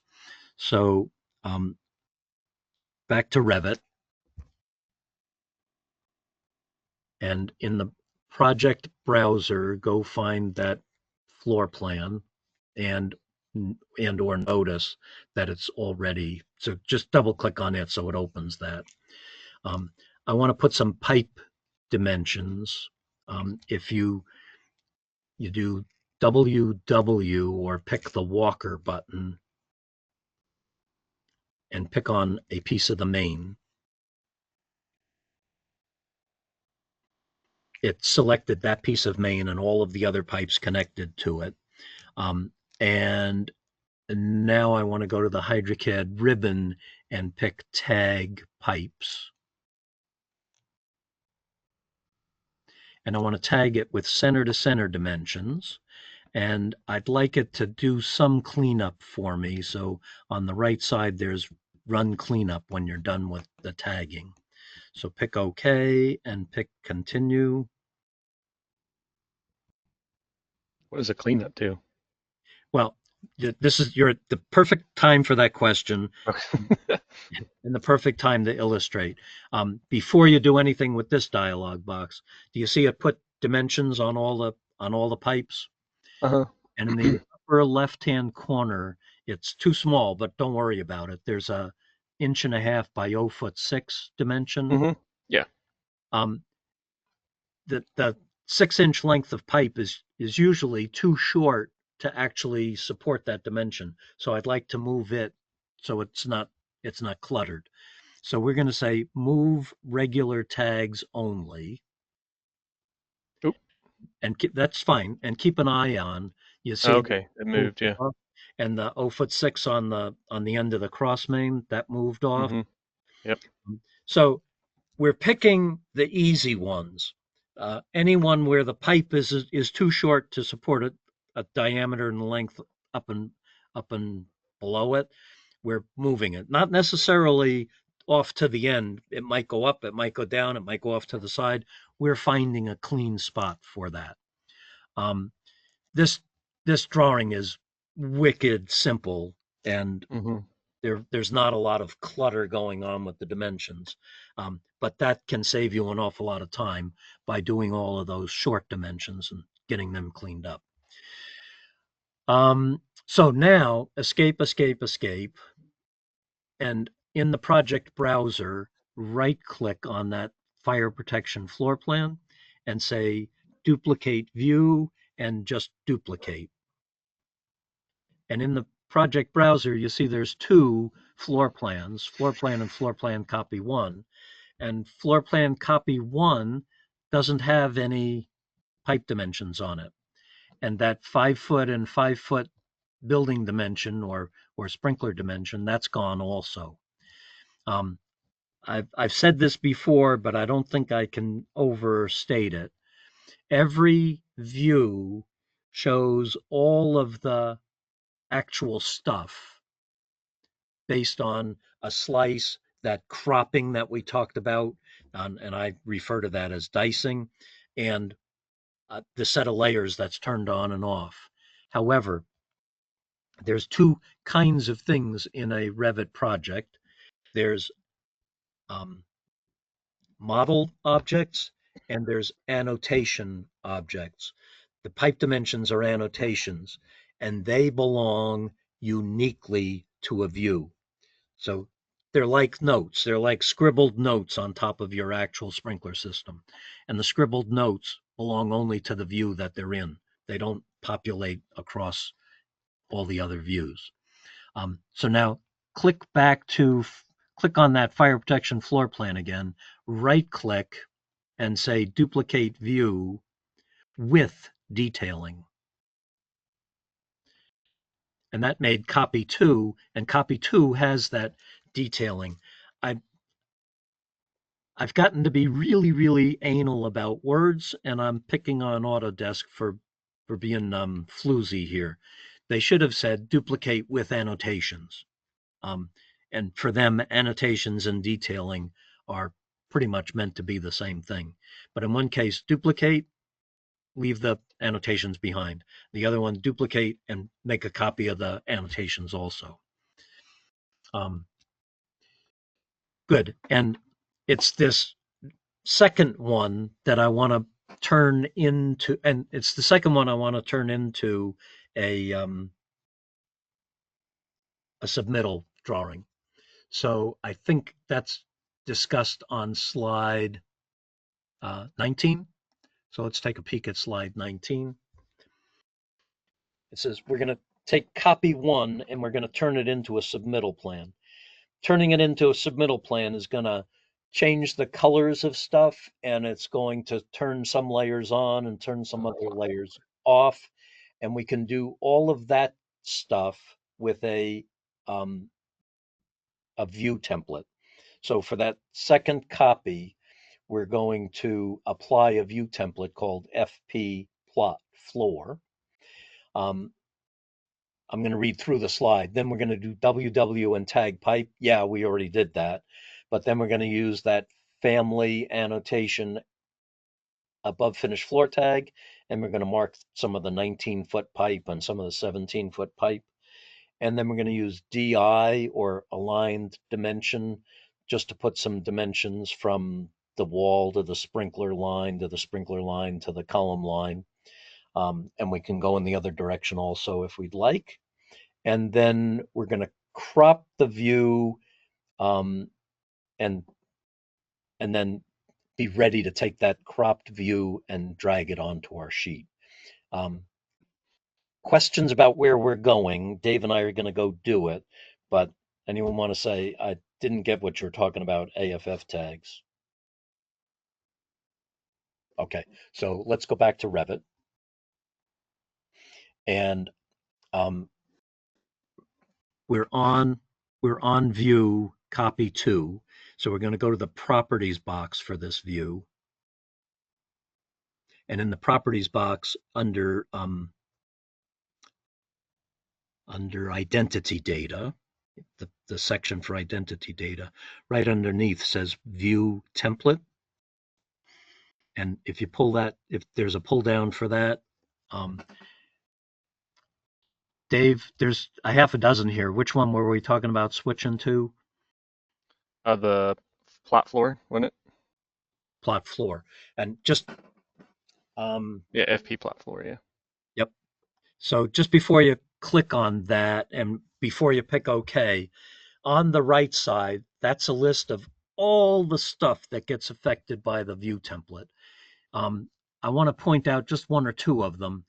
About 5 or 6 lines down, it says VG overrides model. That should say layer manager, and then the AutoCAD people will know what we're talking about. Oh, yeah. But if you click on edit, yeah, my desktop's in the other window. Can you bring that over? Okay, Yep. good. So if this was the layer manager, then on the left, that's the list of layers. Revit calls them categories. But the really, really good news, I think I said this before, is that there's 80 of them, and they're the same on every Revit project you'll ever do. That's what qualifies us. You'll disagree, Dave? Per version of Revit. You'll have more categories per version of Revit. Okay, so they might sneak some new ones in. They sneak in some new ones. Okay. Like there's this vertical circulation. Yeah. Revit 23 doesn't have that. Damn, I've been missing that. Yeah, there's little things that they sneak in. Sure. But they're unlikely to sneak in ones we care an awful lot about because we're sprinkler. No. Yeah. You just care about that one right there. Right. But the good news in that is we can create a template ahead of time. That says turn off all this stuff I don't care about and turn on all this stuff I do care about, and I can use it on the next project, the next project, and the next project. In AutoCAD, David, are you hearing me about this? In AutoCAD, you get a different 2,000 layers on every project you start. Yeah. And it's at the beginning of the project, you can set up a layer manager or something to turn layers on and off, but you got to start all over again on the next project. Here, I wanted to point this out. This is a very, very important ingredient of the view template. Yeah. Close or cancel this dialog. And that gets us back to we're about to assign this view template. There are other things that define, I want to see it in fine detail, single lines, or I want to see it in double lines. And that's part of the view template. There's a way to override the categories with colors. So that's another part of this thing. And then you'll notice just past halfway down, there's view range. I talk about, we see everything that's in the entire project except what's sliced, diced, and categorized out. The slicing is the view range, which says, in effect, I want to see everything that's in this project from level 0 to 12 feet above level 0. That's the bottom and the top defined here. That if I was actually applying this, that probably wouldn't be good for this building because the building's 20 feet tall. But if we close this dialog box, I'll say that's a very important ingredient of every view, but since it can change so much, I chose to uncheck that. So it's available, but we're not applying it to this view template. Dave, you might have something you say, Al, you left out something really important and you should have said, but if not, I'm going to just have you pick OK. Yeah, I mean, with the AutoCAD background, there's not a whole lot of other things need to worry about. It gets a whole lot easier. Yeah, it gets a whole lot easier. All right, so let's pick OK. And you'll notice a couple of things. The pipes turned red. They're single line instead of double line. If you zoom in on a riser nipple, Dave, you'll see that there's sort of a half circle or a clamshell to indicate that the branch line is at the top and the mains are at the bottom. That wasn't showing up in the previous view settings that we had. Okay, so I'm going to stick to the script here. It said we're going to apply that FP plot floor. Then we're going to WW tag pipe. We did that. And then we're going to use AFF to mark some of the elevations. So zoom out a little bit there, Dave. And in the project browser, we're going to go to families. And under families, we're going to go to annotation. And under annotation is AFF. And we're going to click and drag that over to the view and then click on a 17-foot pipe and click on a 19-foot pipe.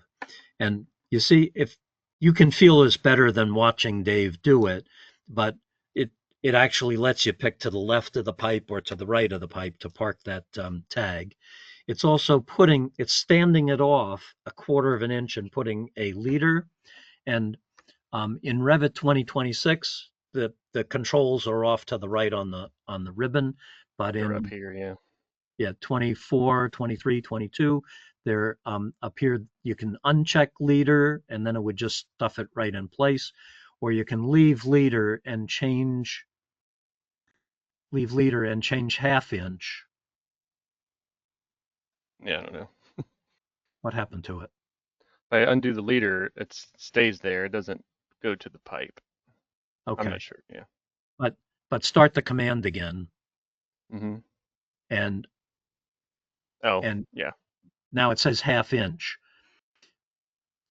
Leader, check mark leader. Oh, you're talking. Check in there. Check 1/2 mark inch right there. Yeah. Back to 3/8 or a 1/4 of an inch. It doesn't have to stand off that far. Okay. Okay, so let's just get some at the other end of the building and we'll be happy with that stuff.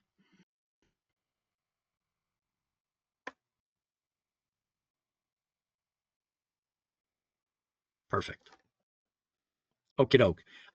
Then we said use DI. So escape, escape, escape. DI or on the quick access toolbar is that aligned dimension. And I want to pick on column A, and then I want to pick on the first branch line, and then the next branch line, and then column B. And I'm going to quit there for now. So drag your cross. You already clicked, I think, yeah? Yeah, sorry. So we'll do the next bay. So start at column B, click on a pipe, click on the next pipe, click on the column line. Now park it outside the building. So that last Dave is I'm pressing buttons I shouldn't. he's not just a propeller heading here. The thing I'm trying to tell everybody else that doesn't already have this muscle memory is that the last click of dimensioning is the most important. In AutoCAD, you'd hit enter or you'd hit escape. And in Revit, if you hit enter or escape, it's like it just disappears. You need to go find a blank place to click. And when you click, it'll park it at that blank place. Now, if you, this last dimension that Dave did was from the building from the column line to the branch line, to the branch line, to the column line. If we changed our mind, we said, oh, I want that dimension just to be from the column line to the column line. You can click on the dimension and there's a button that says edit the witness lines. It's all the way at the end of the menu there. If you click edit the witness line, you could change your mind. If you click on the first piece of pipe, it'll undimension that pipe. Click on the other piece of pipe, it'll undimension that. If you click on the pipe again, it'll redimension it. And you click on the other pipe, it'll redimension it. And if you wanted to keep going, you could click on the next branch line to the right of that, and to the right of that, and to the column line. And then click on nothing, and you've finished editing that. It took me a long time to discover that, but that's like the coolest thing. You don't have to do it over. Um, you can just say edit the witness line and then go add or subtract things to what that witness line is dimensioning. What else? We're gonna make sure the view is cropped. So in the properties box, we're gonna check mark crop view, and we're gonna check mark crop region visible. And then we're gonna zoom out, and there's that box, which is pretty good the way it is, but let's just move it in a little tighter, Dave. So if you click on the little blobby grips on the edges of the box, you can move the edges of that box. There is also, we're not going to do it, but there is a button that says edit the crop, which would let you make it be an L-shaped or a cutout or a triangle, anything you want for. It's not just move the 4 lines in. You could redo it as 17 lines that formed a really weird shape. And then we're gonna escape, and we're gonna get rid of the ugly box by picking on crop region visible and unchecking that. So the view is cropped, but it's not got the ugly box showing us how it's cropped. Okay, I think that gets us to slide 20, which says we're going to, I left out one thing on slide 19, which was now drag it onto the sheet. The view on there, yeah. Yeah. So back to Revit for a second there. And we have lots of views open, but one of them is our title block. And if we have the title block open and then we use the project browser to identify that, the floor plan moved. There was a whole group of coordination, and now it moved down under mechanical, and under mechanical was plot, and under plot is floor plans. That copy too. We could right click and rename it submittal, FP submittal.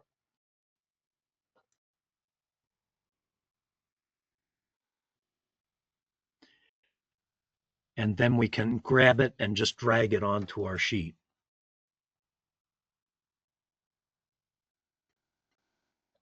And again, designers are anal about stuff.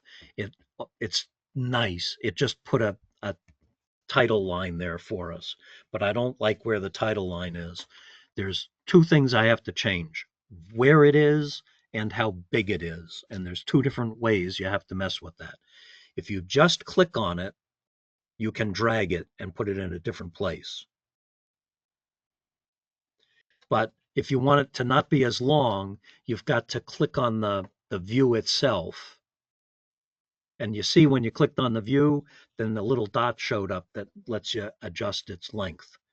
So escape. If you want to move it, you click on it and drag it. If you want to change its length, you have to click on the view to get the adjustment grips to show up and adjust its length. Nice. Let's now turn our attention to slide 20, which says let's create a site plan. So we're going to take the other copy, which didn't have all those pipe dimensions on it and stuff, and we're going to rename it to FP site plan. And we're going to apply a view template to it, FP plot site plan, which is going to turn layers on and off. But the other important thing that it's going to do is change the scale to be a really small scale, so it'll fit on the page. And then we're going to decorate it by importing an image. That's going to be the actual map that we got from Google Maps. We'll uncrop the view so we can see that whole thing, and we'll scale the map so that it's to scale. We'll rotate it so that it lines up with our building, and then we'll use PI to draw a little bit more pipe out to the street. We could dimension those pipes, and we can put a filled region to highlight our building, and then we can drag that view onto our sheet. So we'll sort of follow along with all of that stuff. But let's to do that, let's go ahead and switch back to Revit. And now in the project browser, we're going to rename the one that says copy to, and we're going to make that FP site plan.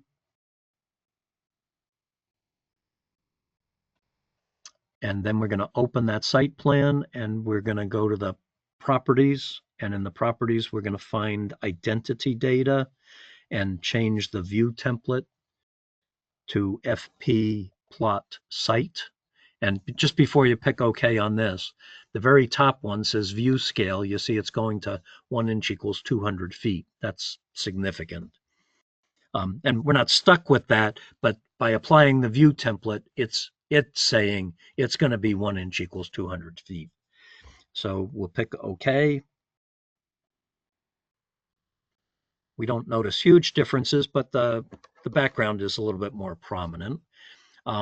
And then we're going to import a image.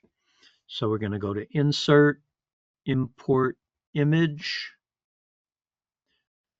Yeah, Alan, when I do the identity data with the new template, it makes mine look a lot different.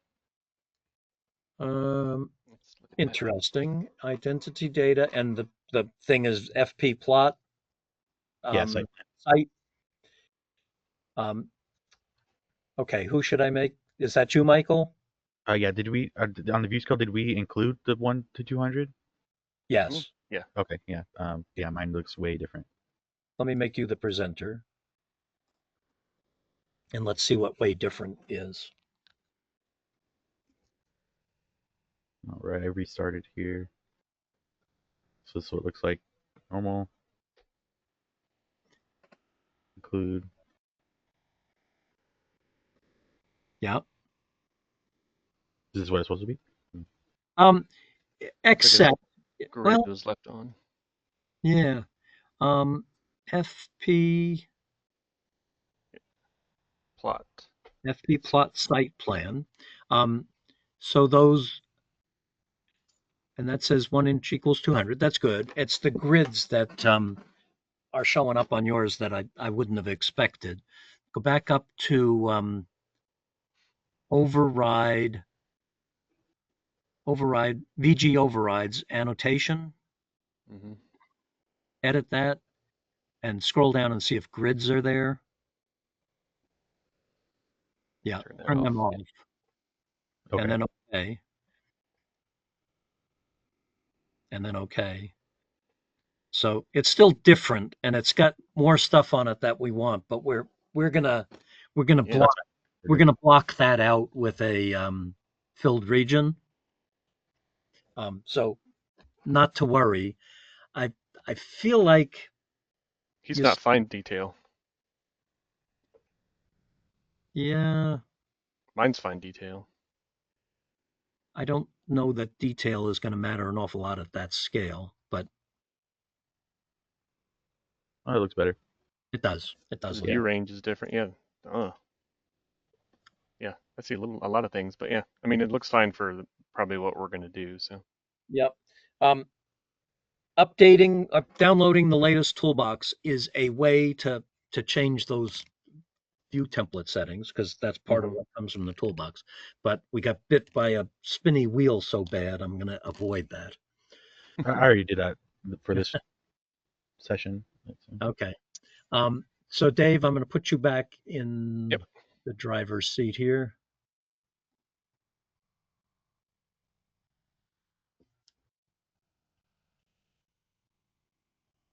And we're going to insert that image. So we're going to insert and load import image. and we're going to go to CHES online training, AutoCAD backgrounds, and that's where I hid Hydrotech site plan, and pick open, and just sort of plunk that down someplace, and escape, escape, escape. So luckily the cropping didn't make that disappear. But I had in the PowerPoint to make sure the view is uncropped, and I see that it is. And now if you click on that image, then in the ribbon that comes up, the modify ribbon, in the modify panel is a button that says scale. It's on the far right there. So we're going to pick scale. And check out either in Revit 2026, the button's all the way on the right on the ribbon, or in the space underneath the options bar. We're going to leave it checked on graphical. We're going to graphically specify the scale. We're not going to say make it half scale or make it two times scale. So graphically, we're going to click on that scale bar at the top that has 0, 500 feet, 1,000 feet. Click right in the middle of the 0 dot.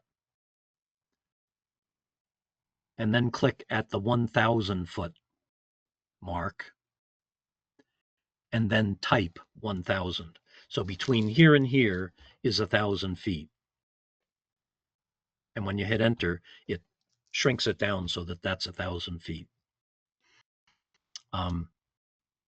And I think I could prove that on the quick access toolbar next to the button that says align, that there's a thing that says measure between two references. Let's see if we can't just click two dots with that. Click that and then click at the 0 and then click at the 500. I'm going to take that. Yeah, we're in 3 inches and 500 feet. I like it. Yeah. So, escape, escape, escape. And now, can I have you go back a second? It's not letting me put in that image at all. It's giving me a warning. Oh, Michael, is that you? No, it's Cody. Cody. Yeah, let me make you the presenter. It's probably something goofed up in the view template. Make presenter.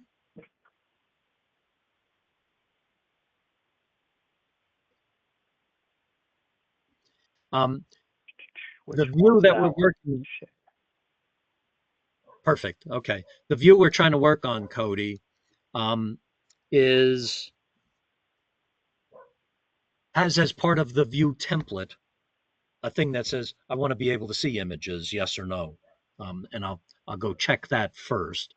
But let's go see the problem you're seeing. You're going to do import image.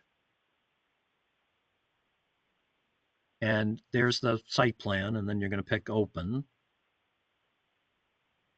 And no, zoom it's not out. going to do anything for a minute. Okay, like it's thinking about finding it. Yep, and if I right click or anywhere, or sorry, left click, then it gives me the error. You ready? Right. Yep. Okay, none of the elements, and let me make this a thing about these errors. I didn't want an error. I just wanted my damn site plan. So I don't want to read. I don't want to read all this stuff. But take a deep breath and read that nonsense and read it a second time, and it might almost start to make sense. I am going to read it now. None of the created elements, which is probably our image, right? So your image, none of them are visible in the floor plan. You may want to check the active view. That's the view we're working on. Its parameters and visibility settings, as well as any plan regions or their settings. So you're in the right place over there. And if you go to visibility graphics, edit, And scroll down this list and see if images is in that list. HI, it's not. And here's where you need some, you have to scroll down further. It's raster images. And you see that's unchecked? Mm-hmm. And the darn guy's not going to let us check it. I'll give you, I'll embarrass you for 1 second and say, who would insist that we can't check that? I give up. Okay. So it's the view template set that and said, I set it. You've got to change the view template. You can't just go change it here. So pick OK. I think we're on the right track here. And then in the properties for this view under identity data is that view template. Click on that, the FP plot, and now click on the back up to the top under the categories, override visible VG graphics overrides model. Should he be in site plan on this one instead of 4? Oh, Yes, absolutely. Cody. Look at the view template that we've selected. It says FP plot floor. Change that to FP plot. Not that one. Very Down. bottom of the Nope. list. Well, oh, I see what you're saying. Okay. Apply that. And Yep. pick OK. Then hit apply. Yeah. Now I'll explain what apply is. Apply says take these settings and assign them and don't close this dialog box. OK says take these settings and apply them and dismiss this dialog box. So there's no harm in picking apply OK, but there's kind of no need. Now my slide said you want to uncrop the view. So in the properties box, go find the crop. Escape, escape, escape. You're on the image right now. And then uncheck crop view. It's under extents. You're looking for the, there. Now zoom out. Cool. Got it. Okay. So you want to go on your own and try and do the scale? Or is there anyone would like to see that again? All right, we're charging on. Dave, I'm going to make you the presenter. Real quick, Alan, where is that image? Where was that something we downloaded today? Yes, I sent it in the zip file. Okay. And if you dragged HES to the C drive out of the zip file, yeah, then it'll be in C, HES, online basic training, AutoCAD backgrounds or ACAD backgrounds.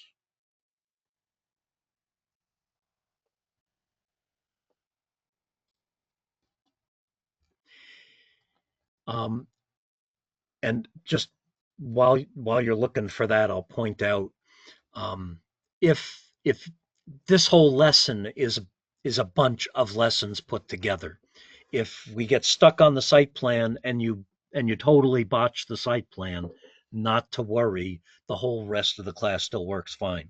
It's not like if you didn't get the AutoCAD background, you couldn't space the heads, and if you couldn't space the heads, you couldn't put the pipes. This lesson is a bunch of little lessons. So if you do like zone out on site plan, not to worry, pick up when we get to the next slide. And you can come back and watch the video and step through the video over and over.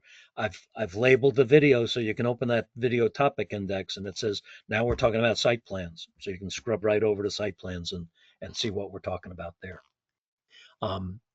So Dave, I was about to make you the presenter again.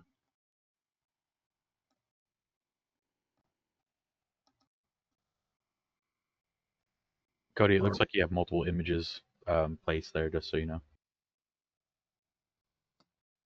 And you can just click on one and say, and hit the delete key. And Roger. that makes sense. You were putting them in blind. So the right thing to do is try it again. And the right thing to do is to try it again. But more than that is the definition of crazy, I think.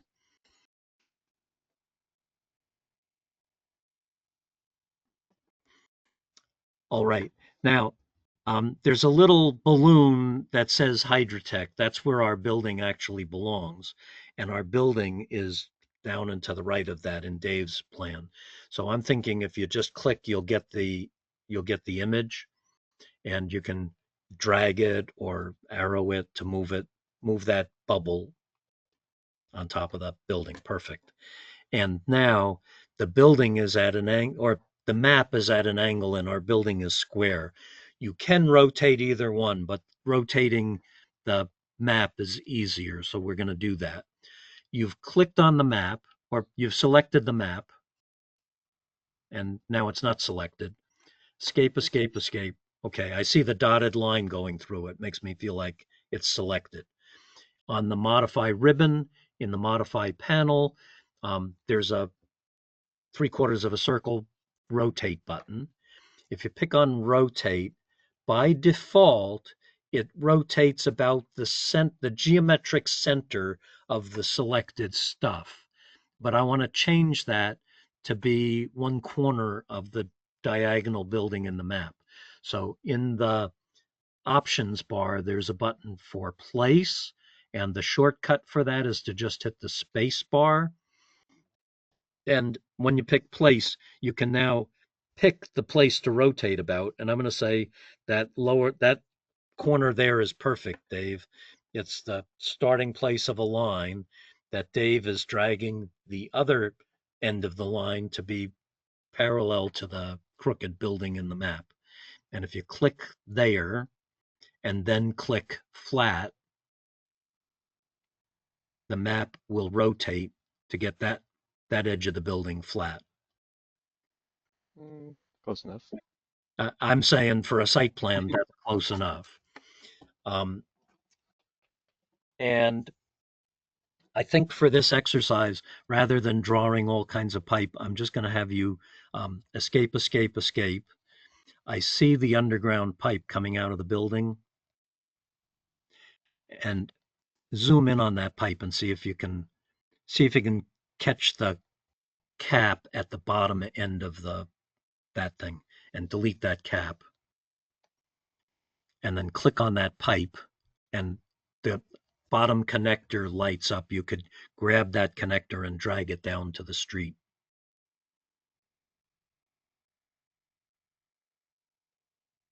And we'll say that's where the water is coming from to feed our building. And now click on that pipe once more and use the edit menu to say cap open ends, not the Hydrotech one. Or right click. Oh, yep. Not that one. You want this one? Not that. Not this one. That one. The difference, Dave, is the Revit one, the one you picked, puts a cap on it. Yeah. On the end. Oh, that's right. And your Hydrocad one says, "Oh no, we usually go 6 inches," and then put a cap. Yeah. I'll shorten the pipe and put it there. Okay, now we want to crop the view. We don't need a crooked map like that, but if we click on crop view and crop region visible, I would like to keep Meeting House Road. I'd like to keep 111 and maybe the beginning of that road to the east of the building there. So perfect, perfect, perfect, and perfect. And if you came up just a little bit from the bottom, we'd get rid of that. Oh, you want to get rid of all that? Well, it's a trade-off. I'm happy with that. Yeah. And then I want to escape, escape, escape, and zoom into our building. And I want to put a masking region to sort of make that stand out. So we're going to go to the annotate ribbon, And in the annotate ribbon, in the detail panel is a thing that says region, and I'm going to use that filled region. And I get disappointed by how do I have to draw this filled region, and I have to go look under the draw panel. Is I can draw it with a bunch of lines, I can draw it as a rectangle, I could draw it with a circle, or a combination of all those things. In this case, I think a rectangle is going to do us just fine.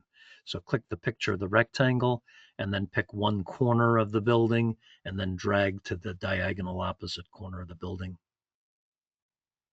And then pick the green check mark to say you're done with the outline. You've created that outline. And it has a filled region, but it says it's in the properties for that filled region, it says it's a hydraulically calculated area. Click on that to see the other options. And the other options includes a building on a site plan. So click that. And then escape, and zoom out. And that makes that stand out pretty good.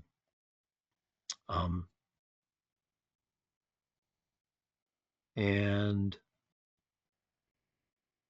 I think that's what we intended to do. So let's go ahead and drag this onto our sheet. So we're finding it in the list of views, and we're grabbing it and we're dragging it onto the sheet, maybe in the upper right-hand corner there. And I think that's fine. If we wanted it to take more space on our sheet, we could change the scale from 1 inch equals 200 to 1 inch equals 100, would take twice as much space. 1 inch equals 150 would be all right. But Dave's doing it by clicking on the view template. And in the view template at the top, it says 1 inch equals 200. If you do that pull down, I think you could make custom, but I think 1 inch equals 160 would make it legitimately bigger without making it huge. Okay, and just for practice, Dave is grabbing that title and dragging it. And if he wanted to make it shorter or longer, he clicks on the view itself, and then the grip shows up to make it longer or shorter. Okay, let's keep rocking here. Slide 21. I think I'm going to talk my way through this one, and we won't actually bother doing it. But very often you've got a portion of the building that's so congested that you would benefit by a 1/4 inch drawing of it. And like I said, I'm going to talk my way through it. If we just went to the plot view of the floor plan, and we went to view, create a call out, and we said rectangular call out, you could just pick 2 corners around the office. And that would create a separate view that was at just a bigger scale. You could change the scale bigger or smaller after that if you wanted to. And then I've got something here that I'm going to go apply to our floor plan, which is pretty sprinklers. And then you could decorate that enlarged view any way that you wanted and drag it onto the sheet. When I practiced last night, my sheet got pretty crowded and I left this one off anyway. So like I said, I'm just going to talk about it. But let's use this PS thing as a reminder. So switch back to Revit and use the project browser or the tabs at the top to open the FP submittal plan. And if you zoom in, you see the pipes are going through the sprinklers. Mm-hmm. You might even live with that, Dave, but all the sprinkler guys are going, gag me with a spoon. We can't have that. So zoom out and just pick a big old window around everything.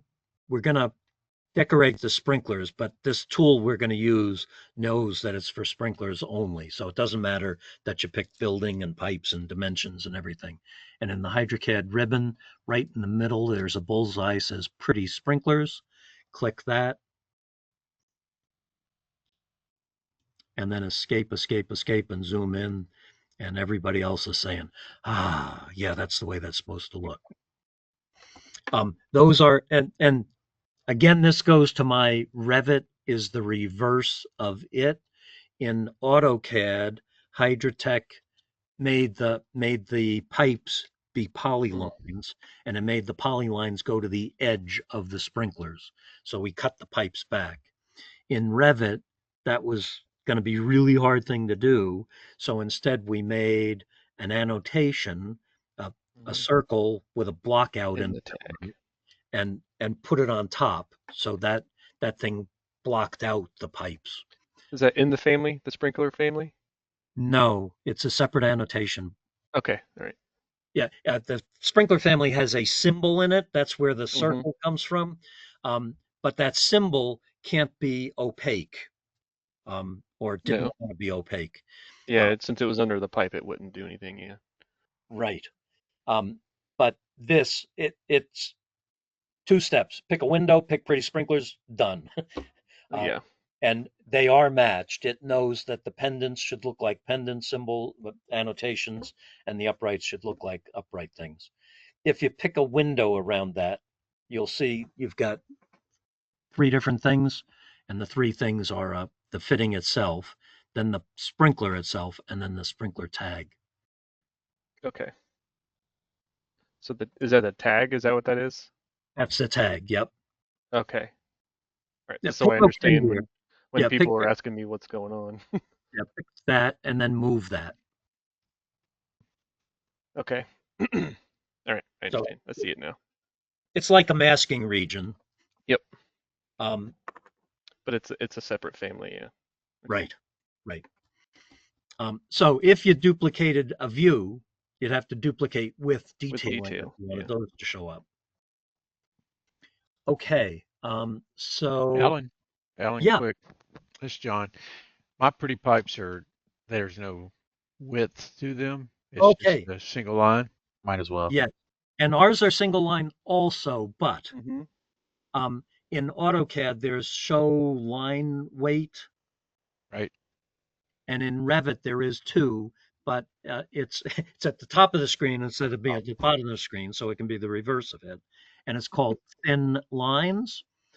And gotcha. And I call that the crayon box button. Yeah. If I pick it once, it draws with crayons, and if I pick it again, it draws with 4H lead. But regardless of which one you have picked, that's only for the Revit session, and it's only viewing on the screen.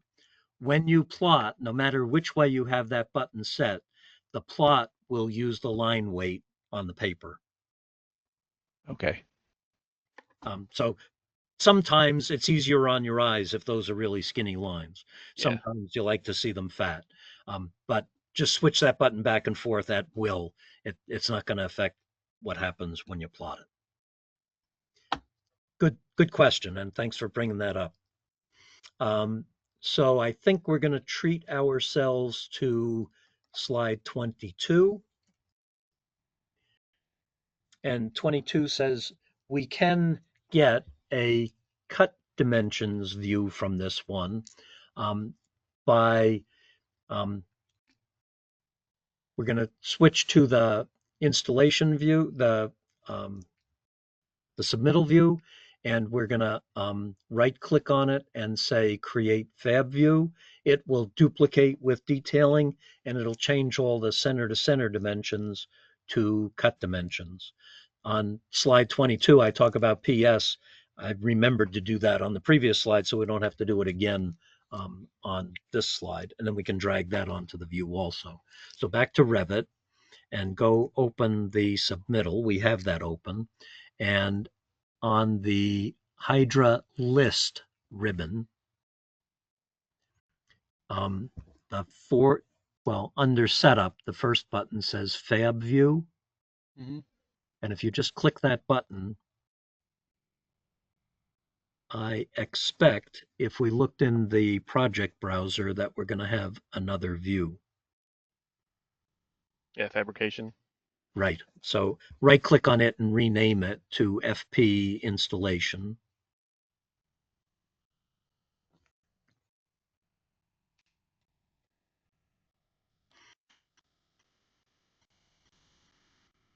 And then open that view. And it's the same as the other view, but the dimensions are cut dimensions.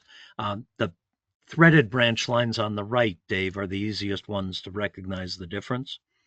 So just to the right of column C, do you see is 1.5 inch pipe, 9 foot 10.5? Mm-hmm. If you go back to the submittal plan, that same pipe says 10 feet. So is that a separate tag? Yes. Okay. And we've been working on I'm listening, yeah. We've been working on a change to the tag pipes routine that allows you to say, take all the tags on this view and change them to this other style instead. Okay. But as it stands, there's one time you really, really want to do that. You want to take the center to center view and you want to make a copy of it and change all those center to center dimensions to cut dimensions. I didn't spend a lot of time on tag pipe. I think just pick the tag pipe button. I can do some explanation in here. There, okay. So you see the top choice is center to center. If you click on the middle choice there, cut lengths, you see the image changes and the length changed from 6 3/4 to 4 3/4, just to let you know it's less. And if you click on the third one, dynamic, can you sense that dynamic is a little bit uglier than the cut length or the center length? The dynamic one has the big advantage of if a pipe length changes, the tag changes immediately. If the diameter changes, the tag changes immediately. The two top ones, center to center and cut lengths, require the tag pipe operation to calculate what the text is to make it look pretty. Does that make sense? I'm not understanding. Good. I don't want to leave it without trying to make some sense. Yeah. Revit said there's only one way to spell 1 1/4. 1 space 1/4 inch sign, period. That's it. And as a sprinkler guy, I say that's bullshit. That just takes way too much space on my plan. When I have to go clean all this stuff up, that's a real nuisance. So I want it to say 1 1/4. So click on the cut length or the center to center length. Oh, okay. So instead of 1 1/4. 2 characters instead of 1, 2, 3, 4, 5, 3, 6. 4. Yeah. Yeah, 2 characters instead of 6. Well, it's easier to read. It's what we're used to. And so you like this? Is that what you're saying? That I'm saying sprinkler people like that, and I like. Okay. I will admit to I like it better also. But Revit simply doesn't have such a thing. So we added a property to the pipe called diameter string. And it's okay. Right. Yep. So we need a process where we say, go look at every pipe there is, go find the diameter and spell it with the quarter symbols if you need to, and put that in the text value. So the tag pipes process does that operation. If after you've tagged pipes, you change the pipe diameter and you've used center to center tags, it'll still say 1 1/4 or inch and a half or whatever it said before. Because it's looking at the string. It's looking at the string, which Okay. was calculated at the time of tag At pipes. the time of creation, yeah. Okay. Right. So if you're going to be changing lengths and diameters a lot and you want to see that on the plan, create a view that uses dynamic tags. You'll Okay. love it. When you're ready to plot it and you want it to look really nice, copy that view and change it and retag it using center to center or cut. And it'll look pretty. Length. But diameter, you're looking string. for that. Yeah. Yeah, You see it? I see it. So if I change this, it stays inch and a half, but it's a Inch 4-inch and a half. pipe. Okay. Right. And when you run So- tag pipes, it updates that. Okay. So tag pipes, center to center. Yeah. Oh, okay. Okay. Pick So any, mistake. Yeah. but purposely pick not that pipe. And do tag pipes now. HydroCAD. Where am I missing it? There it is. And use cut. Yep. And okay, continue. I'm amazed. Yeah, that's a 4-inch pipe. Is this, which tag is this? So do the walker. I think I lied. You have to actually have that pipe selected. Oh, all of them selected. Yeah. And the diameters were easy, so we actually do it. See there, it changed now. Maybe it just needed regenerated. No, the walker says diameter, that's easy to calculate. I'll do it. The actual length, if you change the length, it's a bunch of work. That center to center is another value that doesn't exist in Revit. Yeah, okay. All right, it's more work, and so we put that in the actual tag pipes. Okay. So when there's problems, I just want to be able to understand when people ask me, like, this isn't inch and a half, Dave. Right. I appreciate your asking that. And I appreciate your being honest about, yeah, Al, you said a bunch of words. I didn't get it. That wasn't my intention, was to get us by, to make it make sense to you. This is another area that we're working on, and I think it'll be unbelievable when and if we can do it, is to make that format that the sprinkler people all like be automatic or real time. And we were afraid to do that early on. We said we might fix one problem and make it so slow. Create more. Nobody wanted to use the program because it was so slow. But we think we got a way to do that. Okay, so change that back to inch and a half. And tag pipes, or just do the walker. That'll do the diameters.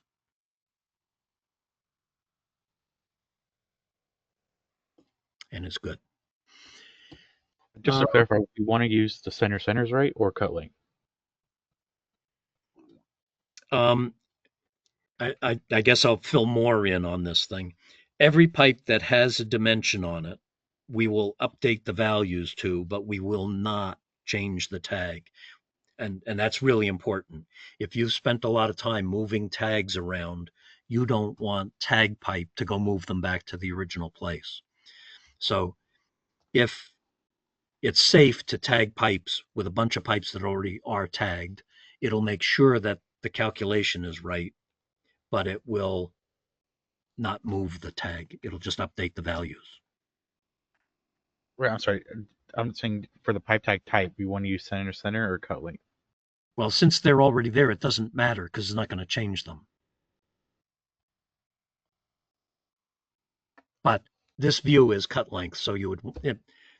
It's easy to say this view is cut lengths. If you're going to tag pipes, tag them with cut lengths. You don't want some of one kind and some of another kind on the same view. But when you run tag pipes, and when we do that calculation, we do it for both. That's why it doesn't matter.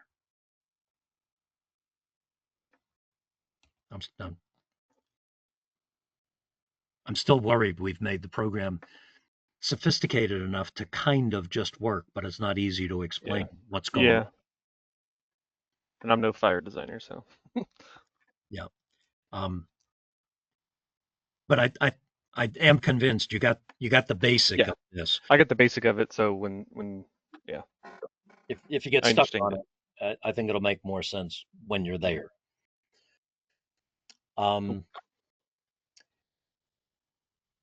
Okay. I'm just going to add one more excuse for why we have cut and why we have center to center. When you're running hydraulic calculations, theoretically, and by standard, we need to figure the length from the outlet to the outlet, and that's the center to center dimension. When we're actually fabricating the pipe and cutting it up into pieces, you can't fabricate it 10 feet long. You've got to account for the takeouts on both ends.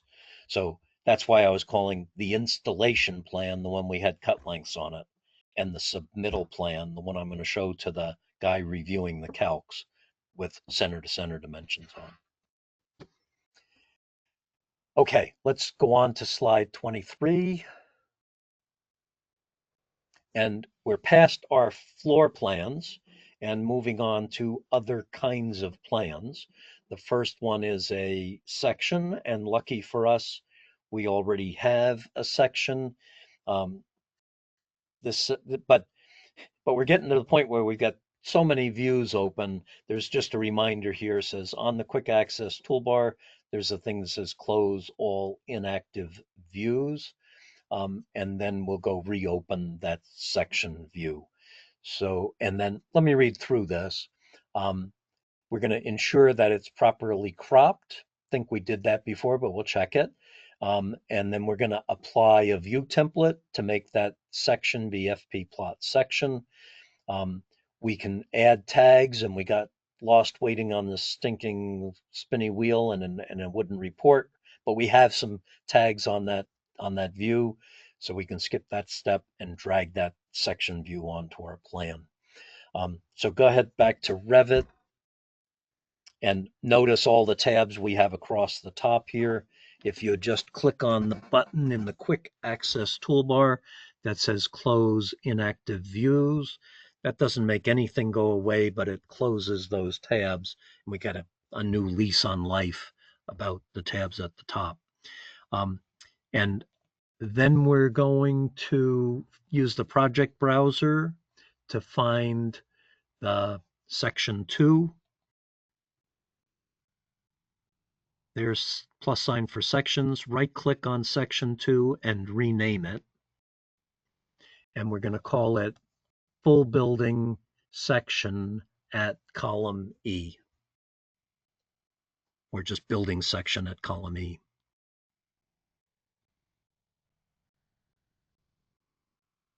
I can't spell. BLDG.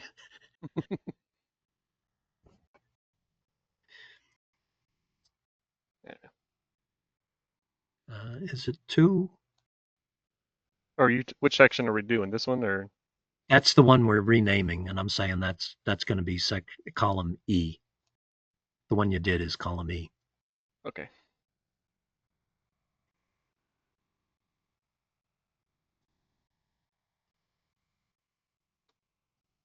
Okay, and then double click that bubble. And sure enough, that's at column E looking east. And then in the properties box, we're going to, under identity data, we're going to set the view template. And we want that to be plot section.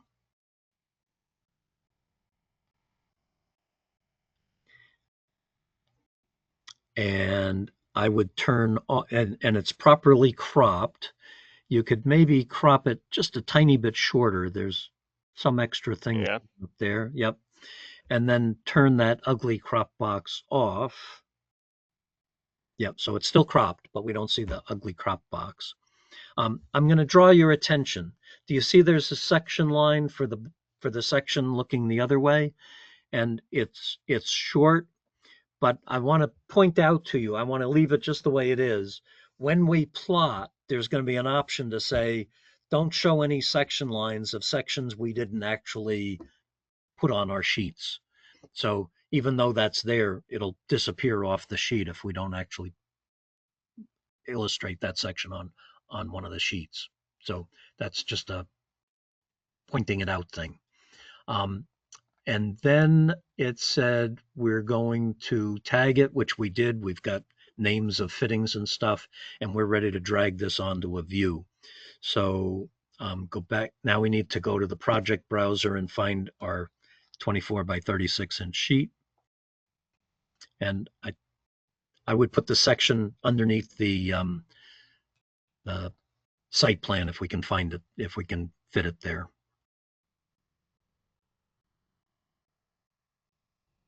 Cool. And then you can move the title and you can click on the view and change the height, the size of it. And that gets us to slide 24,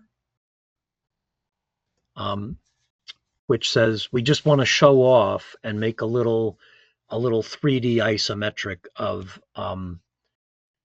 two riser nipples, a grooved one and a threaded one. So back to the, I think I'm not going to read through all the slides here, but we're going to click on it, make a 3D view, relabel the 3D view, put some text on it, and then drag it onto our sheet. So back to Revit. And let's go to the plan view. And zoom in right at the middle column line there, right there, zoom in there, and pick a window that includes, the two riser nipples.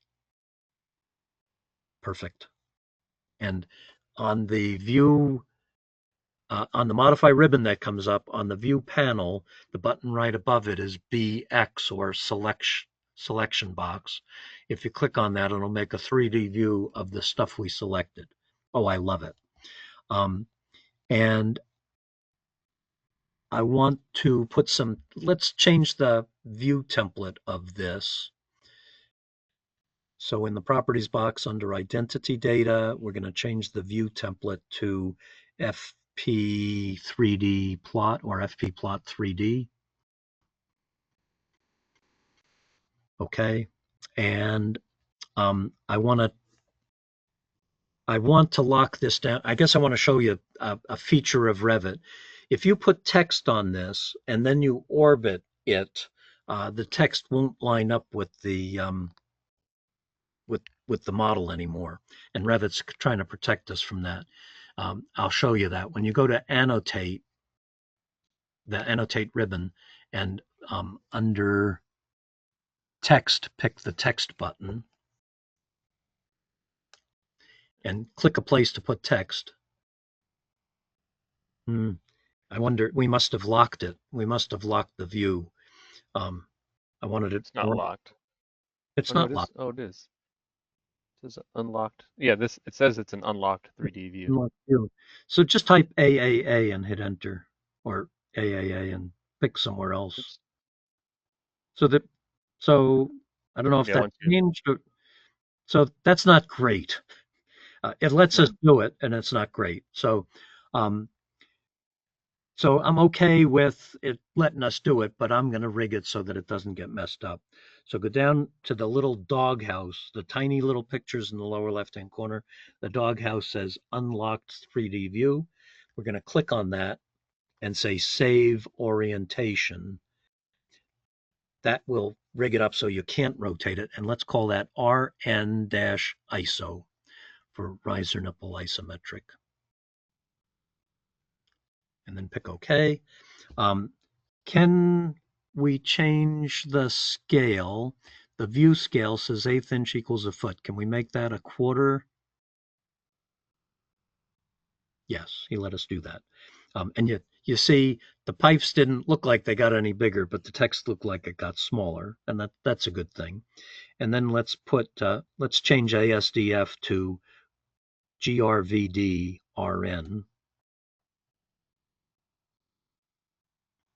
and put a space after that's grooved riser nipple. Okay. Good. And then I want to put text again and say threaded riser nipple. Below that, or? Well, this one is the one on the left. Do you see that clunk? Oh, you're saying this is for that one? Yep. And now we're going to make another one that says thread riser nipple, THRD. And if this is for the not macho stud propeller heads, if you wanted to put an arrow from the text to the T, when you click on it, there's a thing to add an arrow. And I think where Dave had put that stuff was just fine, probably doesn't need the arrow, but now we're showing off and it looks really cool. Okay, so we have an illustration of the different kind of riser nipples that we have. So let's drag this, and let's crop this view and make sure that the crop region isn't visible. So click those two, take the box and move it down to show just what we want to show. And then uncheck the box that says crop region visible. And we're going to still crop the view, and then go to our sheet, and we're going to see if that fits between the site plan and the section there. So we can just grab it and drag it over onto our sheet. Nice. Oh, and I think that's going to let us go to slide 25. What do we do if we drag and nothing populates? I feel like it's a similar issue I had before, maybe. Okay, I've had that happen, and sometimes I found out that I hadn't cropped the view, so it is populating, but it's so big that you don't even see it. Mm-hmm. Yep. So zoom extent on your sheet, probably. Yeah. ZA. And am I guessing right that it is showing? You have to actually click. No. All right. Who is this? Cody. Cody, let me make you the presenter and we'll look at it together. Yeah, I had the same issue trying to bring in the section of the riser there as well. I feel like one of my buttons is clicked, shouldn't be. That one, share.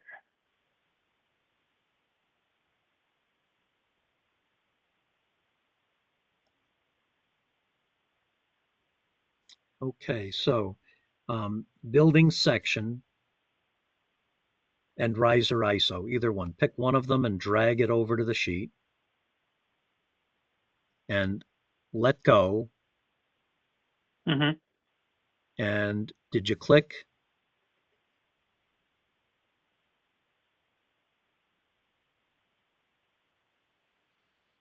Just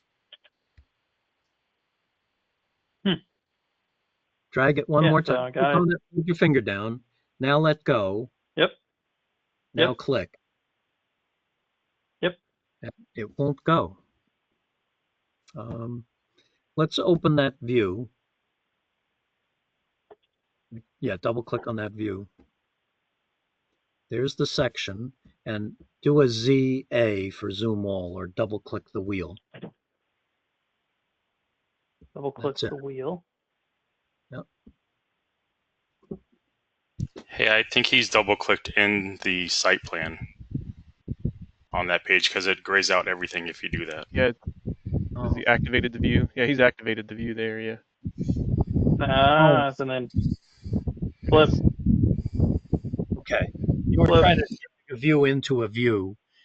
And that makes a lot of sense. and it's worth mentioning to everybody with AutoCAD experience, if you're in paper space and you've got 3 model windows, 3 MVs on there, if you double click in the model view, you're actually working in model space. You have to double click out of it to get back to paper space. So by accident, you had double clicked into the site plan, and you are now working in the site plan. Excellent. Understood. All right.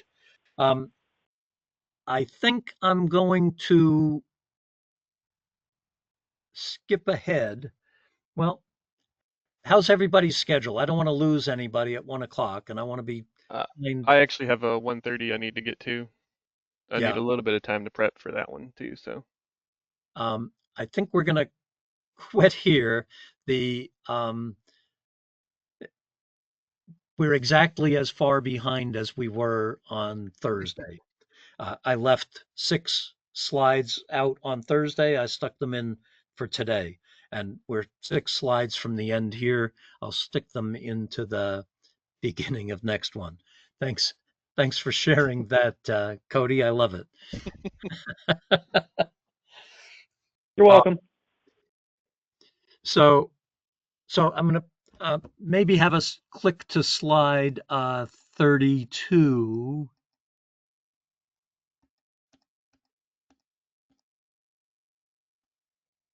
And use that just as our announcement.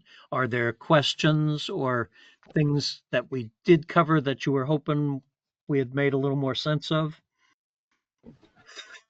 I have 2 small things that to go over, but we can wait till everybody leaves after. Okay. I'm happy to hang around. Anyone else? Okay, so the most important thing we did not do today is take that sheet and actually plot it to a piece of paper, or to a PDF piece of paper, and we'll go do the other things first and then plot that, but throw that into next Thursday. I want to wish everybody a pleasant today and tomorrow. It's supposed to get to 102 here today in New Hampshire. And I hope you all can stay cool between now and Thursday and when it's supposed to cool down here. So thanks, everybody, and we'll see you on Thursday. I'm going to stop the recording, Chris.